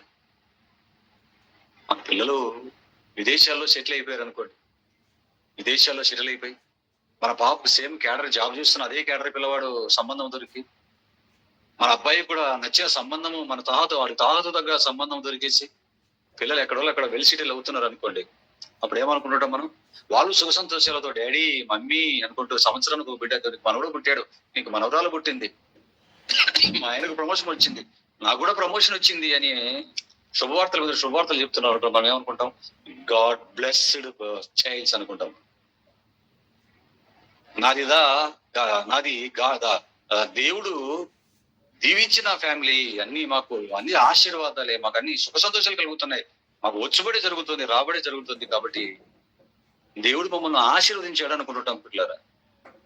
నిజంగా దేవుని కోసం బ్రతికితే శ్రమలు కదండి నీకు రావాలి. దేవుడి కోసం బ్రతికితే ఏం రావాలి ఆలోచించండి పిల్లరా. కష్టాలు, శ్రమలు. ఇంట్లో కూర్చుంటే రావు ఇవి. నీ ఇంట్లో కూర్చుంటే ఎలాగొస్తాయి? ఉదయం పనికి వెళ్ళి సాయంత్రానికి తెచ్చుకొని నెలకు 2 నెలలకు సరిపడే జీతం వస్తుంది కదా. తెచ్చుకొని సాయంత్రం అయ్యేసరికి భార్య బిడ్డలతో వాళ్ళు స్కూల్కి వెళ్ళి కాలేజీకి వెళ్ళి వాళ్ళు వస్తే, నువ్వు ఆఫీస్కో నీ పనికో వెళ్ళి నువ్వు వస్తే, ఇంట్లో మీ ఆవిడ శుభ్రంగా చేసి పెడితే, ముప్పూట్ల నాలుగు రుచిగా తినుకుంటూ హ్యాపీగా కుటుంబం అంతా పడుకొని చక్కగా భార్య భర్త బిడ్డలు అలా వాళ్ళ మీద చేతులు వేసుకొని అలాగ కౌగిలించుకొని నిద్రపోయి పిల్లలని ఉదయాన్నే లేచి కన్నుల ముందు రెడీ అయిపోయే వాళ్ళు అలాగ సుఖ సంతోషాలతో అలాగా ముద్దు మాటలతోనో లేకపోతే ఈడుకొచ్చిన పిల్లలు మంచి చక్కటి శరీరాలతో వాళ్ళ కొద్ది వాళ్ళు వెళ్ళిపోతుంటే క్యారేజీలు పెట్టుకుని వాళ్ళకి బాయ్ చెప్పి తర్వాత నువ్వు ఆఫీస్కి వెళ్ళి మీ ఆవిడకి బాయ్ చెప్పి మరలా సాయంత్రం పోగానే పక్షులన్నీ ఒక దగ్గర తల్లిపక్షి తండ్రి పక్షి పిల్ల పక్షులు అన్ని చేరుకొని శుభ్రంగా తినుకుంటూ ఒకరు చూసుకుంటూ ఉంటే నీకు ఎలాగొస్తాయి కష్టాలు? నీ మీద ఒక సెలవు ఉంది. సువార్త ప్రకటించవలసిన భారం ఉంది. సువార్త ప్రకటించడానికి నువ్వు బయలుదేరు. సువార్త ప్రకటించడానికి నువ్వు బయలుదేరితే అప్పుడు స్టార్ట్ అవుతాయి. పిల్లరా, ఒక క్వశ్చన్ డైరెక్ట్ మీకు శ్రమలు లేవా? మాకు ఏ కష్టాలు లేవండి, మాకు మా పిల్లలకి అన్ని ప్లస్లేనండి, ఎటువంటి కష్టాలు శ్రమలు లేవండి అంటావా? అయితే మీరు దేవునిలో లేరు అని మీరు అర్థం చేసుకోవాలి. మీకు శ్రమలు లేవా? అయితే మీరు దేవునిలో లేరు అని కన్ఫర్మ్ చేసుకోవడమే. ఎందుకంటే క్రీస్తు శ్రమ పడింది, మనల్ని శ్రమ పడమని చెప్పింది భూమి మీదే తప్ప మరణము తర్వాత కాదు అని బాగా అర్థం అవ్వాలి. మరొక మంచి మాట చూడండి, పేతురు గారు మరొక మాట రాశాడు. మరొక మాట దేవుడు పేతురు గారు రాయించాడు. మహానుభావుడు కదండి, సంఘాన్ని ప్రారంభించిన వాడు కదండి, అప్రదంగా శ్రమలు అనుభవించిన వాడు కదండి. ఆ మహానుభావుడు చేతే రాయిస్తున్నాడండి దేవుడు మరొక మాట. పేతురు గారు రాసిన మొదటి పత్రిక 4వ అధ్యాయం 12వ వచనాన్ని చూడండి. పేతురు గారు రాసిన మొదటి పత్రిక 4వ అధ్యాయం 12వ వచనాన్ని చూడండి పిల్లల దయచేసి. 4వ అధ్యాయం అపోస్తలుడైన పేతురు గారు రాసిన మొదటి పత్రిక 4వ అధ్యాయం 12వ వచనం. పిల్లరా, మనకి చెప్తున్నాం, పిల్లరా, మిమ్మల్ని శోధించుటకు మీకు కలుగుచున్న అగ్ని వంటి మహాశ్రమను గూర్చి మీకేదో ఒక వింత సంభవించినట్లు ఆశ్చర్యపడకుడి. క్రీస్తు మహిమ బయలుపరచబడినప్పుడు మీరు మహానందంతో సంతోషించిన నిమిత్తం క్రీస్తు శ్రమలలో మీరు బాల్యవారై ఉన్నంతగా సంతోషించుడి. క్రీస్తు నామము నిమిత్తము మీరు నిందల పాలైన ఎడల మహిమా స్వరూపి ఆత్మ అనగా దేవుని ఆత్మ మీ మీద నిలుచుచున్నాడు కనుక మీరు ధన్యులు. ఏమంటాడు ఇక్కడ? పిల్లరా, మిమ్మల్ని శోధించుటకు మీకు కలుగుచున్న అగ్ని వంటి మహాశ్రమల గురించి మీకు ఏదో ఒక వింత సంభవించినట్లు ఆశ్చర్యపడకూడదు. బాగా చూడండి, ఇక్కడ ఏమంటున్నాడండి? మీకు కలుగబోయే అన్నాడా? మిమ్మల్ని శోధించుటకు మీకు కలుగబోయే అన్నాడా? మీకు కలుగుచున్న అన్నాడా? మీకు కలుగుచున్న అంటే అర్థం ఏంటండి? రన్నింగ్ లో ఉన్నాయి. అది కూడా ప్రజెంట్ కంటిన్యూస్. ఎక్కడ చూడండి బైబిల్ శ్రమల గురించి ప్రజెంట్ కంటిన్యూస్ టెన్స్. రన్నింగ్ లో ఉన్న వాటి గురించి చెప్తాడు. అంటే అప్పటికే ప్రపంచమందున్న క్రైస్తవులకి, ఇంక్లూడ్ పేతురు గారు, పౌలు గారు, 12 మంది అపోస్తులు, అందరికీ, ఇటు అపోస్తులకి, వారి వాక్యాన్ని క్రైస్తవులైన వారికి అందరికీ ఏం కలుగుచున్నాయి అన్నాడు? శ్రమలు కలుగుచున్నాయి అన్నాడు. చూడండి, మీకు కలుగుచున్న శ్రమల అగ్ని వంటి మహాశ్రమలను గూర్చి అన్నాడు. శ్రమ అనగానే మనం దిక్కు బాబాయ్ శ్రమ అని మనం ఉలిక్కబడుతున్నాం. కానీ ఏం సంభవిస్తాయని బైబిల్ సెలవిస్తుంది? అగ్ని వంటి మహాశ్రమ. మహాశ్రమ, అగ్ని వంటి మహాశ్రమ. థర్డ్ డిగ్రీ ఇది. మనకు ఈ డిగ్రీ గురించి తెలుసు, బిఏ డిగ్రీ, ఎంఏ డిగ్రీ, ఆ తర్వాత పిహెచ్డి డిగ్రీ. ఈ డిగ్రీల గురించి తెలుసు మనకు. లేకపోతే ఇప్పుడు ఎండ పడుతున్న 42, 35, 25 అని ఈ డిగ్రీలు చెప్పుకుంటున్నాం. చదువుకునే డిగ్రీలు, ఎండలు మండే డిగ్రీలే మనం అనుకున్నాం. కానీ ఇప్పుడు ఇలాగా వేరే డిగ్రీలు కూడా ఉన్న సంగతి మనకు తెలియదు.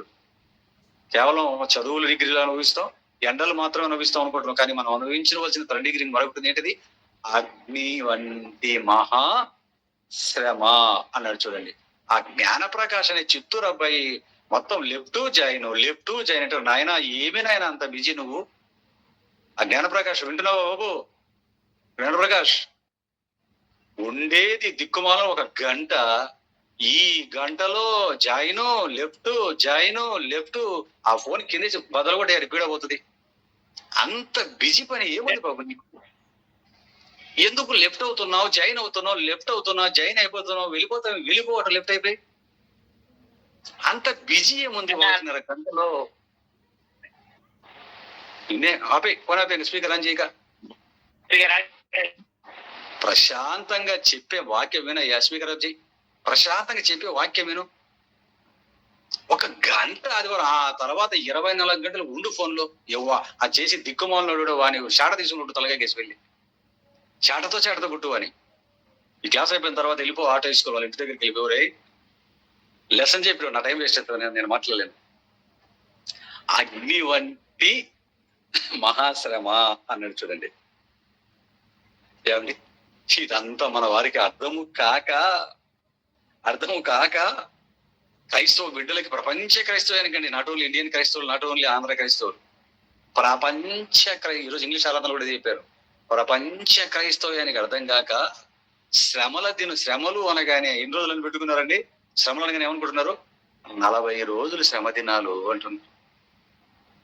శ్రమలు అనగానే ఆ శ్రమలకు ఎన్ని దినాలను ఏర్పాటు చేసుకున్నారండి మన వాళ్ళు? ఎన్ని దినాలను శ్రమలకు ఏర్పాటు చేసుకున్నారు మన వాళ్ళు? 40 దినాలు పెట్టుకొని సత్యంత వరకు శ్రమలు రా బాబు అని బైబిల్ చెప్తుంటే, మీరు సత్యంత వరకు శ్రమలే నాయన, శ్రమల గుండా పరలోకం అనేది బైబిల్ చదివిస్తుంటే అర్థం కాక మన వాళ్ళకి ఇది కూడా ఎవడు నేర్పించాడో తెలియదు. కానీ ప్రపంచంలో ఇంగ్లీష్ లో నేర్పించిందండి. అక్కడి నుంచి వచ్చింది ఈ కంపంతా. శ్రమల దినాలు 40 దినాలు. శ్రమ దినాలు అనగానే ఎన్ని రోజులు పెట్టుకున్నారు మన వాళ్ళు? ప్రపంచ క్రైస్తవులు 40 దినాలు శ్రమ దినాలండి అని పెట్టుకున్నారు. 40 దినాలు శ్రమ దినాలు. ఇటు 40 దినాలు శ్రమ దినాల. మరి తర్వాత దినాలు ఏ దినాలైనా? సుఖ దినాలా, ఆనంద దినాలా? ఆలోచించండి. 40 దినాలు శ్రమ దినాలు. లెంట్ డేస్ అనేవి 40 దినాలే, శ్రమ దినాలు అనేవి 40 దినాలని పెట్టుకున్నట్టయితే మరి మిగతా సంవత్సరంలో మిగతా దినాలని ఏ దినాలవి? సుఖ దినాలే కదా, ఆనంద దినాలే కదండి అర్థం. ఆలోచించండి మీరు. ఇది చెప్పినటువంటి మాయ బోధకులే 7 ఏళ్ల శ్రమల గురించి కూడా తప్పుడు అర్థాలు చెప్పారు పిల్లల బైబిల్ గురించి. క్రైస్తవులను సోమరులుగా మార్చారు. ఆలోచించండి. ఈరోజు కూడా ఇంగ్లీష్ ఆరాధనలో మనకు శ్రమ దినాలు అయిపోతున్నాయి, ఇక లెంట్ డేస్ అయిపోతున్నాయి. ఇక మనకు శుక్రవారం ఈ ప్రార్థన, శనివారం ఆ ప్రార్థన, ఆదివారం ఈ ప్రార్థన, ఏవేవో అనౌన్స్మెంట్లు దంచుతున్నారు. అలాగే ప్రపంచం అంతా భాషా భేదం లేకుండా వెళ్ళిన ఒక తప్పుడు బోధ ఎలా ఉందో చూడండి దేవుని పిల్లలు. అంటే 40 దినాలు శ్రమపడి ఆ ఎండాకాలం మీద పడేసి ఈ టైంలో పెళ్లిళ్ళు చేసుకోరు, శుభకార్యాలు చేసుకోరు. ఏమండి, ఏముండవు. మళ్ళా కొందరు మాంసం మానేస్తారట హిందువుల మాదిరిగా. ఎక్కడ చూసి నేర్చుకున్నారు? ఉన్నాయి బైబిల్ ఇవన్నీ కూడా. 40 దినాలు శ్రమ దినాలా? యేసుక్రీస్తు శిలువకు ముందు భస్మపు దూరంతో స్టార్ట్ అవుతున్నాయి నా శ్రమలు. నా బిడ్డలారా, నా ప్రజలారా, భస్మపు దూరంతో నా శ్రమలు స్టార్ట్ అవుతాయి. శిలువను ఎక్కడంతో నా శ్రమలు ముగిసిపోతాయి అన్నాడా? 40 దినాలే నా జీవితంలో శ్రమలు అన్నాడా? అసలు శ్రమ దినాలు ఎవరికి? నీకా? ఆయనకా? ఆయనకు అనుకుంటే ఆయన చెప్పాలి 40 దినాలని. 40 దినాలని చెప్పలేదని శ్రమలు ఆయన ఏం చెప్పాడు? ఆయన శరీరధారి అయిన దినములలో, అంటే 33.5 సంవత్సరాలు శరీరంలో ఎన్ని దినాలు ఉన్నాడు? శరీరంలో ఎన్ని దినాలు ఉన్నాడు? మరియమ్మ గర్భం ముందు వచ్చినప్పటి నుంచి శిలువనెక్కేంత వరకు 33.5 సంవత్సరాలు ఆయన శరీరధారి అయి ఉన్న దినములో. ఎబ్రీ పత్రిక తెలుసు కదా, ఆయన శరీరధారి 5:7, ఆయన ఎబ్రీ 5:7 ఎబ్రీ, ఆయన శరీరధారి అయి ఉన్న దినములలో అంటే ఆయన ఆయుష్కాలం అంతా కూడా మహారోదనతోను, ఏమండి, కన్నీళ్లతోనూ, ప్రార్థనలు, యాచనలు, భయభక్తులు కలిగి ఉన్నందున ఆయన అంగీకరింపబడిను అంటాడు. ఆయన 40 దినాలే నా బతుకులో శ్రమ దినాలు. అయినా క్రైస్తవ బిడ్డలారా, 40 దినాలే నా నా జీవితంలో, మీరు కూడా 40 చేసుకోండి అని చెప్పాడే. బ్రతుకంతా శ్రమ దినాలే అని వాక్యంలో ఆయన చెబుతూ ఉంటే, ఆయన శ్రమ పడినటువంటి దాన్ని తీసుకొచ్చి 40 కుదించి ఆయన శ్రమ పడింది నువ్వు తెచ్చిపెట్టుకున్నావేంటి? ఆలోచించండి. అంటే ఆయన సంవత్సరం శ్రమ పడుతుంటాడా? అయిపోయింది కదా ఆయన శ్రమ. సుఖ సంతోషాల్లో ఉన్నాడు ఆయన. ఆలోచించండి దేవుని పిల్లరా. అంటే ఏది పట్టుకున్న అపార్థమే చేస్తారా క్రైస్తవులు? బైబిల్ ఓపెన్ చేస్తే అపార్థాలేనా?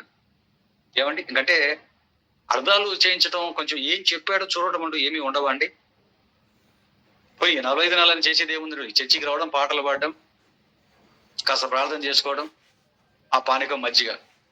ఏమండి? మిగతా రోజుల మీద అన్నమో సంగటో 4 మెతుకులు తింటాడు, బియ్యపు మెతుకులు, అన్నం మెతుకులు. ఈ శ్రమదినాలు అని చెప్పి ఒక ఆయన ఏం చేస్తాడు తెలుసా? శ్రమదినాలు ఈ లెంట్ డేస్ అనేవి రాగానే ఒక ఆయన అన్నం అనేస్తాడండి. ఏం బ్రదర్ అంటే, నేను అన్నం తినండి, నేను ఉపవాసం ఉన్నానండి, నేను అన్నం భోంచేయనండి అంటాడు. 40 దినాలు భోంచేయడు ఆయన అనుకున్నాం. ఏం చేస్తాడు తెలుసా? ఫ్రిడ్జ్ నుండి కింద నుంచి పైకి నింపుతాడండి. దోసకాయలు, కీరకాయలు, యాపిల్స్, మొత్తం సకల విధములైన పనులతో ఫ్రిడ్జ్ నింపేస్తాడండి. చర్చికి వెళ్ళేటప్పుడు నా సామిరంగా వేసి పిస్టర్ 3 పూట్ల వేసుకోమడమే. భోంచేయనండి, మనమే భోంచే 40 దినాలు భోంచేయడండి అనుకుంటాం మనం. గ్లాసులు లోటాలు అవుతాడండి జ్యూస్. మిగతా రోజులైనా కొంచెం నల్లగా ఉంటాడండి. ఈ 40 రోజులు అయిపోయి తెల్లగా వచ్చేస్తాడు మనిషి, బాగా ఫుల్గా జ్యూస్ లాగి. ఆలోచించండి దేవుని పిల్లలారా, ఆలోచించండి. ఎటు నుంచి ఎటు వచ్చిందో క్రైస్తవం మీరు ఆలోచించండి. ప్రారంభ శతాబ్దంలో క్రీస్తు తన జీవిత కాలం అంతా శ్రమపడ్డాడండి.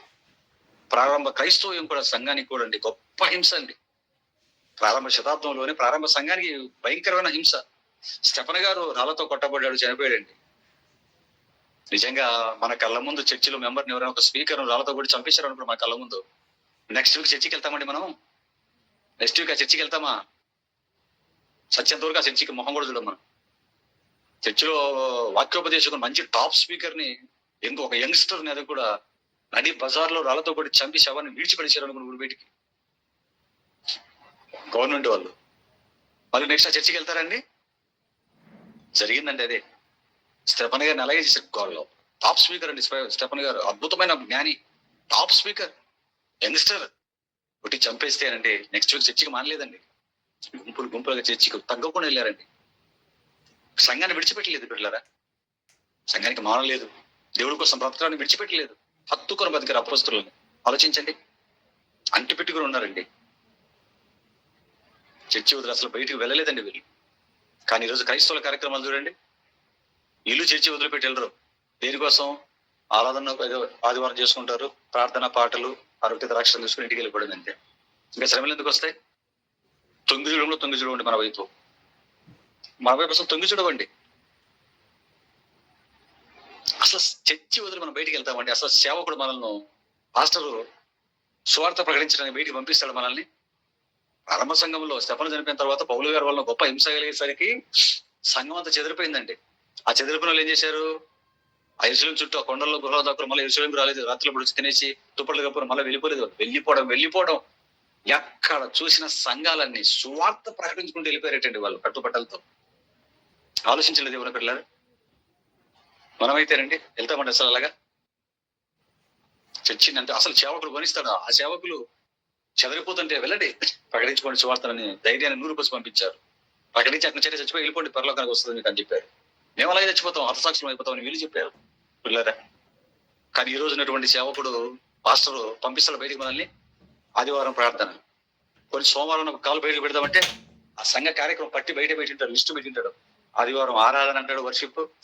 సోమవారం మళ్ళీ చెప్తాడు యవనస్తుల కూడిక అంటాడు. మంగళవారం ఇంకొకరి కూడిక, ముస్లిం ఆడవాళ్ళది కూడిక. బుధవారం శుక్రవారం స్త్రీల కూడిక. బుధవారం, గురువారం, శుక్రవారం, శనివారం ఆ స్త్రీల కూడిక, శుక్రవారం ఫాస్టింగ్ ప్రేయరు. ఏమండి? ఒకరోజు చిన్నపిల్లలది. ఇలా మొత్తం వారం అంతా చూడండి మీకు. ఒకరోజు విజ్ఞాపన ప్రార్థన, ఒకరోజు ఇది ఉపవాస ప్రార్థన. ఆడవులు లేకుండా ఒకరోజు ప్రార్థన, మగవులు లేకుండా ఒకరోజు ప్రార్థన. ఆలోచించండి దేవుని పిల్లలారా. వారం అంతా కార్యక్రమాలు. ఇంకా బయటికి ఎప్పుడు వెళ్తాడు వీడు? ఇప్పుడు సంఘం బయటికి ఎప్పుడు వెళ్తుందండి? వనివాడు సేవకుడు వెళ్ళాడు బయటికి. నువ్వు బయటికి వెళ్ళేవారు మళ్ళీ ఇంటికాడికి వస్తాడు చెక్ చేసుకోవడానికి. నేను ఇంటికి దగ్గర లేవేమ్మా నువ్వు వస్తాడు. ఆలోచించండి పిల్లలు ఎలా మారిపోయింది క్రైస్తవ్యం. సువార్తకు వెళ్ళే ఆలోచనలు ఏమన్నా ఒక్కసారి సూటిగా మీరు ఆలోచించుకోండి. మిమ్మల్ని మీరు ఒక్కసారి ఆలోచించుకోండి పిల్లారా.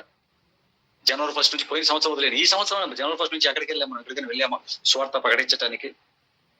కష్టాలను అనుభవించవలసిన మనం శ్రమలు, సువార్త ప్రకటిస్తే శ్రమలు వస్తాయి. కష్టాలను అనుభవించవలసిన మనం శ్రమలను అనుభవించవలసిన ఉంది. పోయి శ్రమలు ముందున్నాయి, యేసుక్రీస్తు 2వ రాకడలు వస్తాయి, వాళ్ళకు వస్తాయి అప్పుడున్న వాళ్ళకి. లేకపోతే మా శ్రమలను యేసుక్రీస్తు భరించేశాడు. ఎక్కడి నుంచి వచ్చాయి బోధలన్నీ? పేతురు రాసిన మొదటి పత్రిక 4వ అధ్యాయం 1వ వచనం చూడండి. పేతురు రాసిన మొదటి పత్రిక 4 1వ వచనం. క్రీస్తు శరీరమందు శ్రమపడను కనుక మీరును అట్టి మనస్సును అనలేను, అట్టి మనస్సును ఆయుధముగా ధరించుకొనుడి. ఏమంటాడండి ఇక్కడ? ఎట్టి మనసు, ఎట్టి మనసు క్రీస్తు శరీరమందు శ్రమపడను గనుక, అంటే క్రీస్తులాగా శ్రమపడాలి అనే మనసు ఆయుధముగా ధరించుకోవాలట. ఆయన చెప్పిన మాట చెప్తున్నాడు. ఈయన కూడా నన్ను వెంబడించేవాడు తన సెలవులు ఎత్తుకుని నన్ను వెంబడించకపోతున్న వాడు నా పాత్రలు కాడు, నా శిష్యుడు కానేడు నాకు పాత్రలు కాడు అన్నాడు. అదే మాట ఇది కూడా. క్రీస్తు శరీరం ముందు శ్రమపడను కనుక, అంటే ఆయన శిలువ ఆయన మోసుకున్నాడు కనుక మీరును అట్టి మనస్సు, మీ శిలువలో మీరు ఎత్తుకునే మనసు, అట్టి మనసు ఆయుధంగా ధరించుకోండి. శరీర విషయంలో శ్రమపడిన వాడు శరీరం ముందు జీవించి మిగిలిన కాలం యొక్క మీదట మనసాచలను అనుసరించి నడుచుకొనక దేవుని ఇష్టానుసారంగా నడుచుకున్నట్లు పాపంతో జోలిక ఏమీ లేక. సార్ ఎంత బాగా చెప్పాడు, ఎంత చక్కగా చెప్పినాడు సార్ పిల్లలు. కానీ క్రైస్తవుల శ్రమ కనిపిస్తుందా? హెబ్రీయులకు రాసిన పత్రిక 11వ అధ్యాయం చూడండి. బైబిల్ ఎక్కడ చదవండి. హెబ్రీయులకు రాసిన పత్రిక 11వ అధ్యాయం చివరిగా చూడండి 36వ వచనం. 11:36. హెబ్రీయులకు రాసిన పత్రిక 11వ అధ్యాయం 36. మరికొందరు తిరస్కారములను, కొరడా దెబ్బలను, ఏంటండి ఏం చెప్తున్నాడండి? కొరడా దెబ్బలను, మరి బంధకములను, ఖైదును అనుభవించిరి, రాళ్లతో కొట్టబడిరి, రంపములతో కోయబడిరి, శోధింపబడిరి, ఖడ్గముతో చంపబడి, గొర్రె చర్మంలోను మేక చర్మంలోను వేసుకొని దరిద్రుల ఎండి శ్రమపడి హింస పొందుచు అడవులలోను, కొండల మీదను, గుహలలోను, సొరంగములలోను తిరుగులాడుచు సంచరించిరి. అట్టి వారికి ఈ లోకము యోగ్యమైనది కాదు అన్నాడు. చూడండి, సినిమా కష్టాలు కాదండి ఇవన్నీ, సీరియల్ కష్టాలు కాదండి ఇవన్నీ. సీరియళ్లలో, సినిమాలలో హీరోలు, హీరోయిన్ సుత్తి తీసుకుంటుంది, ఆ రాయి కింద పెట్టుకుంటుంది, తప్పని పక్కన కొట్టుకొని చేతి మీద కొట్టుకున్నట్టుగా మనకి మనకి ఫీలింగ్ ఇస్తుంది.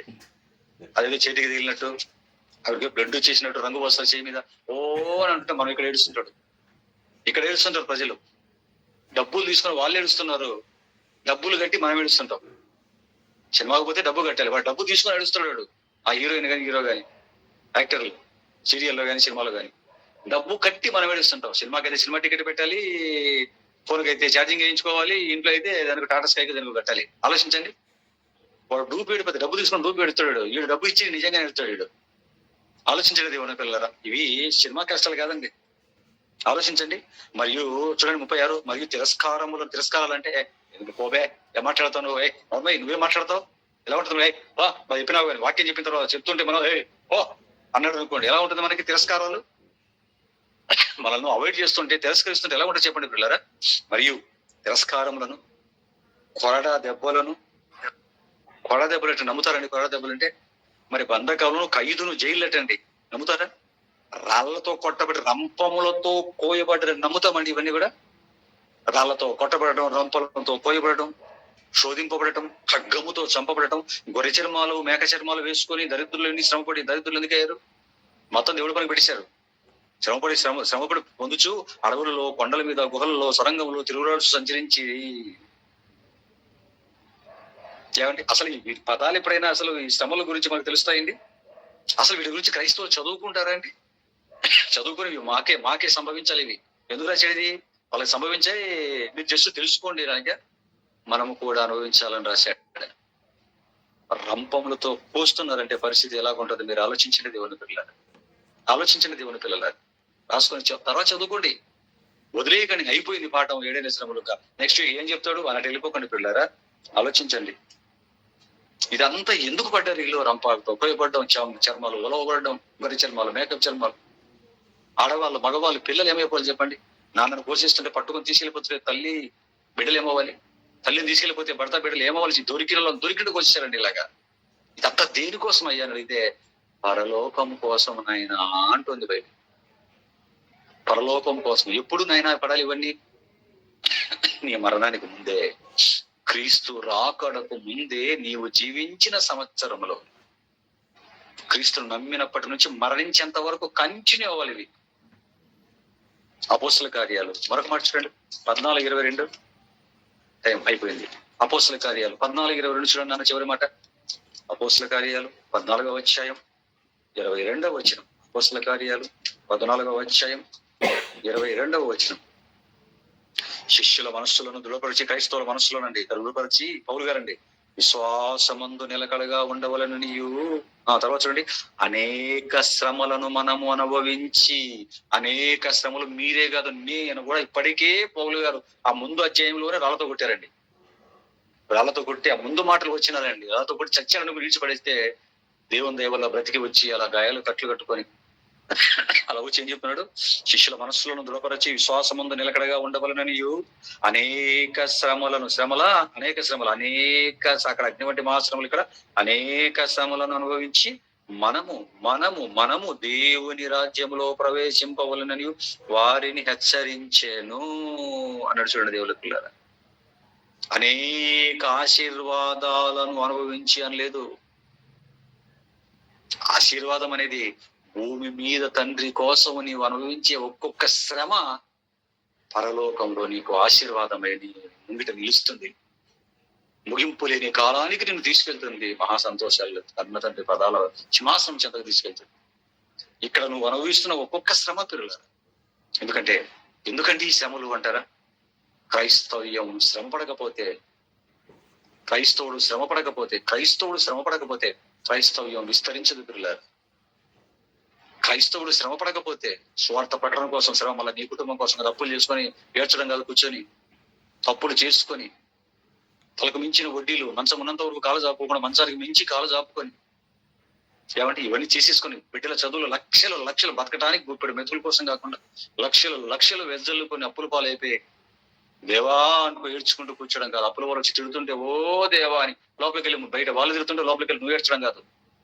అది కాదు, సువార్త ప్రకటన కోసం పిల్లరా, సువార్త ప్రకటన కోసం ఇక్కడ నువ్వు అనుభవించే ఒక్కొక్క శ్రమ, నువ్వు అనుభవించడానికి వందలకు కోట్ల విలువైనటువంటి గొప్ప ఆశీర్వాదాన్ని నీకు పరలోకంలో తెచ్చిపెడుతుంది. అందుకే ఇతను అనేక శ్రమలు అనుభవించిన తర్వాతే మనం పరలోకానికి ప్రవేశిస్తాం. పౌలు గారు చెబుతున్న మాటకు గాని, పరలోకంలో యోహాను గారు దర్శనంలో చూస్తున్న ఎక్కడి నుంచి వచ్చారు అయ్యా వీళ్ళు మహాశ్రమలలో నుంచి వచ్చిన వారు, భూమి మీద అనుభవించి ఇక్కడికి వచ్చారని చెప్తున్న మాట ఎంత చక్కగా కరెక్ట్ గా పరిశుద్ధాత్ముడు రాయిస్తున్నాడు. చూడండి అనుకుంటారు. ఏ మాట అయితే ప్రకటన గ్రంథంలో యోహాను గారికి చెప్పబడిందో పెద్ద ద్వారా పౌలు గారు కూడా సంఘానికి అదే చెబుతున్నాడు. చూడండి దేవుని పిల్లలు, శ్రమల తర్వాత పరలోకం, శ్రమల తర్వాత నీకు పరలోకం, శ్రమల తర్వాత యేసుక్రీస్తు రెండవ రాకడ చేస్తుందండి బైబిల్. దేవుని పిల్లలు, శ్రమల గుండా మనం పరలోకానికి వెళ్ళాలని బైబిల్ సెలవిస్తుందండి. 7 ఏళ్ల శ్రమలు అనేవి 7 అనగానే మళ్ళీ ఏదో 7 అన్నాడు బైబిల్. 7 అన్నాడు ప్రకటన గ్రంథంలో, 7 అన్నాడని 1, 2, 3, 4, 5, 6, 7 అనుకోకండి పిల్లలు. అంకెలు కానీ సంఖ్యలు కానీ రూపకాలంకారంలో చెబుతున్నాడు ప్రకటన గ్రంథంలో. చాలా మంది రూపకాలంకారం 7 అంటే సంపూర్ణం, అది కూడా తెలీదు మన వాళ్ళకి. 7 అంటే సంపూర్ణం అండి. అంటే సంపూర్ణమైన శ్రమలు ఎప్పుడు నీకు కలుగుతాయంటే క్రీస్తు రెండవ రాకడకు ముందే, ఈ భూమి మీదే సంపూర్ణమైన శ్రమలు సంఘం అని నీకు, అంటే నీకు నాకు ఇవి రావాలి తప్ప ఇవి వచ్చిన తర్వాత మనం వెళ్తాం. 7 అంటే సంపూర్ణమైన శ్రమలు నువ్వు క్రీస్తు రెండవ రాకడకు లేదా నీ ప్రాణం పోగడకు మునుపు అనుభవించి నువ్వు పరలోకానికి వెళ్ళాలి అని బైబిల్ సెలవిస్తుందండి. అదే నేను చెప్తున్నాడు. ఎంత స్పష్టంగా ఎంత ఈజీగా తెలియపోతుంది మనకి. ఎంత స్పష్టంగా ఉంటే మనోళ్ళు ఏం చెప్తున్నారు, రెండవ రాకడలోనంట వస్తాడంట యేసుక్రీస్తు, ఆయన నమ్మిన వాళ్ళని తీసుకెళ్ళిపోయి మధ్యాకాశంలో ఏళ్ళు పెడతాడంట. అక్కడ విందు వాళ్ళు చేస్తుంటే ఇక్కడ విడువబడిన వాళ్ళకేమో 7 ఏళ్ళు శ్రమలంట. 7 ఏళ్ళు అంట వీళ్ళకి శ్రమలు. ఇక్కడ భయంకరమైన శ్రమలు అంట. తల్లి జాడ పిల్లకి లేక, పిల్ల జాడ తల్లికి లేక అనాథలు ఏడుస్తారంట 7 ఏళ్ళు ఇక్కడ. ఆలోచించండి దేవుని పిల్లరా, నిజమా ఇది? బుర్ర బుద్ధి ఉన్నవాడు ఎవడు ఈ మాటలు చెప్పడు. ఈ మాటలు ఎవడైనా చెప్పాడు వానంత గర్భ దరిద్రుడు భూమి మీద మరొకరు లేడు. ఎందుకు తెలుసా? ఎలా కొడుతుంది తెలుసా వాక్యం? చివరిగా పేతురు రాసిన 2వ పత్రిక 3 చూడండి. మైండ్ మనకు తిరుగుతుందండి. దీనికి ఎవరి దగ్గర ఆన్సర్ ఉండదు ఇంకా ప్రపంచంలో. పేతురు రాసిన 2వ పత్రిక 3 చూడండి. పేతురు రాసిన 2వ పత్రిక 3వ అధ్యాయం 10వ వచనం. పేతురు రాసిన 2వ పత్రిక 3:10. పేతురు రాసిన 2వ పత్రిక 3. అయితే ప్రభు దినము దొంగ వచ్చినట్లు వచ్చును, ఆ దినము నా యేసుక్రీస్తు రెండవ రాకడ వచ్చిన అదే రోజు, సేమ్ డే ఆకాశములు మహాధ్వనితో గతించిపోవును, పంచభూతములు మిక్కమైన వేంద్రముతో లయమైపోవును, భూమియు దాని మీద కృత్యములు కాలిపోవును. ఇవన్నిటి లయమైపోతా అంటే ఇంకా ఎక్కడ ఉంటాడు రా నాయనా గ్రవబడిన వాడు? యేసుక్రీస్తు రెండవ రాకడలోని ఇలా రావటం, సంఘాన్ని ఎత్తుకోవటం జరిగిపోతున్న క్షణాల మీద ఇలా తీసుకెళ్లిపోయి ఇలా అలా పాతాలలో పంపిస్తూ ఉంటే ఆకాశములు మిక్కుటమైన వేంద్రంతో లయమైపోతుంటే, పంచభూతములు అలా కరిగిపోతూ ఉంటే 7 ఏళ్ళ చదవన వాక్యాన్ని చదువుతా. అయితే ప్రభు దినం దొంగ వచ్చు ఆ దినమున, ఏ దినమున? ప్రభు వచ్చినటువంటి రెండవ రాకడని ఆ దినమున ఏం జరుగుతుంది? అదే దినం అన్నాడా? ఆయన వచ్చిన తర్వాత 7 ఏళ్ళ తర్వాత ఏం జరుగుతుందంటే అన్నాడా? భూత తలపిడి చదువుకున్నా సరే ఏముందండి అక్కడ మనకు? అసలు మన వాళ్ళు అసలు బైబిల్ చదివి చెప్పారా, చదవకుండా చెప్పాడా? సొంత కవిత్వం, సొంత పార్టీ పెట్టుకుంటూ సొంత కవిత్వం చెప్పారండి మనోళ్ళు. ఏం విన్నాము మనం ఆలోచించండి. ఆ దినమున ఆకాశములు మహాధ్వనితో గతించిపోవును. పంచభూతాలంటే ఏంటి? భూమి, ఆకాశం, గాలి, నింగి, నీరు, నింగి మొత్తం నిక్కుటమైన వెంటంతో లయమైపోవును. భూమియు దాని మీద కృత్యములు అదే రోజు కాలిపోతూ ఉంటే, పంచభూతాలని అదే రోజు మొత్తం లయమైపోయి మహావేంద్రంతో లయమైపోతుంటే 7 ఏళ్ళు నిన్ను కూర్చోబెట్టి మళ్ళా నిన్ను వాళ్ళని హింసించకుండా దేవుడు ఇక్కడ యేసుక్రీస్తు ఇక్కడ కూర్చుంటాడా? అసలు ఏముంది బైబిల్లో? మరి ఏం చెప్పారు మనకు? మీరు ఆలోచించండి పిల్లారా. ఇంటికి వెళ్ళిన తర్వాత దీన్ని బాగా మీరు చదువుకోండి, మీకు ఏం అర్థమవుతుంది, ఎంత చక్కగా అర్థమవుతుందో బైబిల్. అదే దినాన మొత్తం లయం చేసేస్తాను రా బాబు అని దేవుడు అంత క్లియర్ గా రాయిస్తుంటే 7 ఏళ్ళు మళ్ళా ఇక్కడ 7 ఏళ్ళు ఉంచుతాడు దీన్ని. కాబట్టి 7 అంటే సంపూర్ణం. శ్రమలు మరణించడానికి మనకు క్రీస్తును నమ్మినప్పటి నుంచి మరణించేటంత వరకు అటువంటి మహాశ్రమలు మనం అనుభవించాలి. నీ ఇంట్లో నువ్వు, నా ఇంట్లో నేను కూర్చుంటే అవి రావు. సాయంత్రం వేసరికి భార్య బిడ్డలు కుటుంబంతో కూర్చొని భోంచేయాలి. షడ్రుచులతో ప్లేట్లో పెట్టుకొని తినాలి. ఉదయం వల్ల లెగాలి, మళ్ళీ వెళ్ళాలి, మళ్ళీ కుటుంబంతో ఒకే దగ్గర. ఆ బ్రతుకు వారికి లేదు పిల్లలు. అపొస్తలులకు లేదు ఆ బ్రతుకు. అపొస్తలులకు లేదు. ఈ సేవకుడు 7 రోజులకు మనకు 7 రోజులకు ప్రోగ్రాం పెట్టాడు, మనకు లిస్ట్ పెట్టాడు, చర్చి బయటే ఆ లిస్ట్ పెట్టాడు మొత్తం టైంతో సహా. ఒకనాటి ఆ దైవజనుడు అపోస్తులైన పేతురు గారు, యోహాను గారు యెరూషలేము సంఘానికి లిస్ట్ పెట్టారా? ప్రపంచానికి వెళ్ళి వాళ్ళు ప్రకటించారు, వీళ్ళు వెళ్ళిపోయారు ప్రపంచానికి, వాళ్ళను ప్రపంచానికి పంపించేశారు పిల్లరా. యాకోబును పెద్ద నియమించారు, వీళ్ళు వెళ్ళారు, సంఘం వెళ్ళిపోయింది పిల్లరా. That is the Bible theory, that is the God's word. ఇదేనండి దేవుని యొక్క మాట. ఆలోచించండి పిల్లరా, ఆలోచించండి. ఏది సత్యం, ఏది అసత్యం. ఎవడు సత్యాన్ని ప్రకటించాడు, ఎవడు అసత్యాన్ని ప్రకటించేవాడు. కళ్ళు మూసుకు చెబుతున్నవాడు ఎవడు, కళ్ళు ఓపెన్ చేయిస్తున్నవాడు ఎవడు. ప్రతి ఉండగాని 60-70 సంవత్సరాల జీవితకాలం మరణానికి మునుపిది తెలియాలి. మరణించిన తర్వాత ఏదో ఎవడో చెప్పిందని నమ్మేసి బైబిల్ పట్టించుకోకుండా 3 పూట్ల ఇంటి దగ్గర తింటూ కూర్చుంటూ పని మాత్రమే చేసుకుంటూ ఉదయం ఒక 3 రోజులు 3 గంటలు చర్చికి వెళ్ళి ఆదివారం వెళ్ళి చూస్తూ ఎలా చెప్పండి దేవుని పిల్లలు? చెప్పండి. ఏదో మెరవం జరుగుతుంది బయట, మంచిదండి.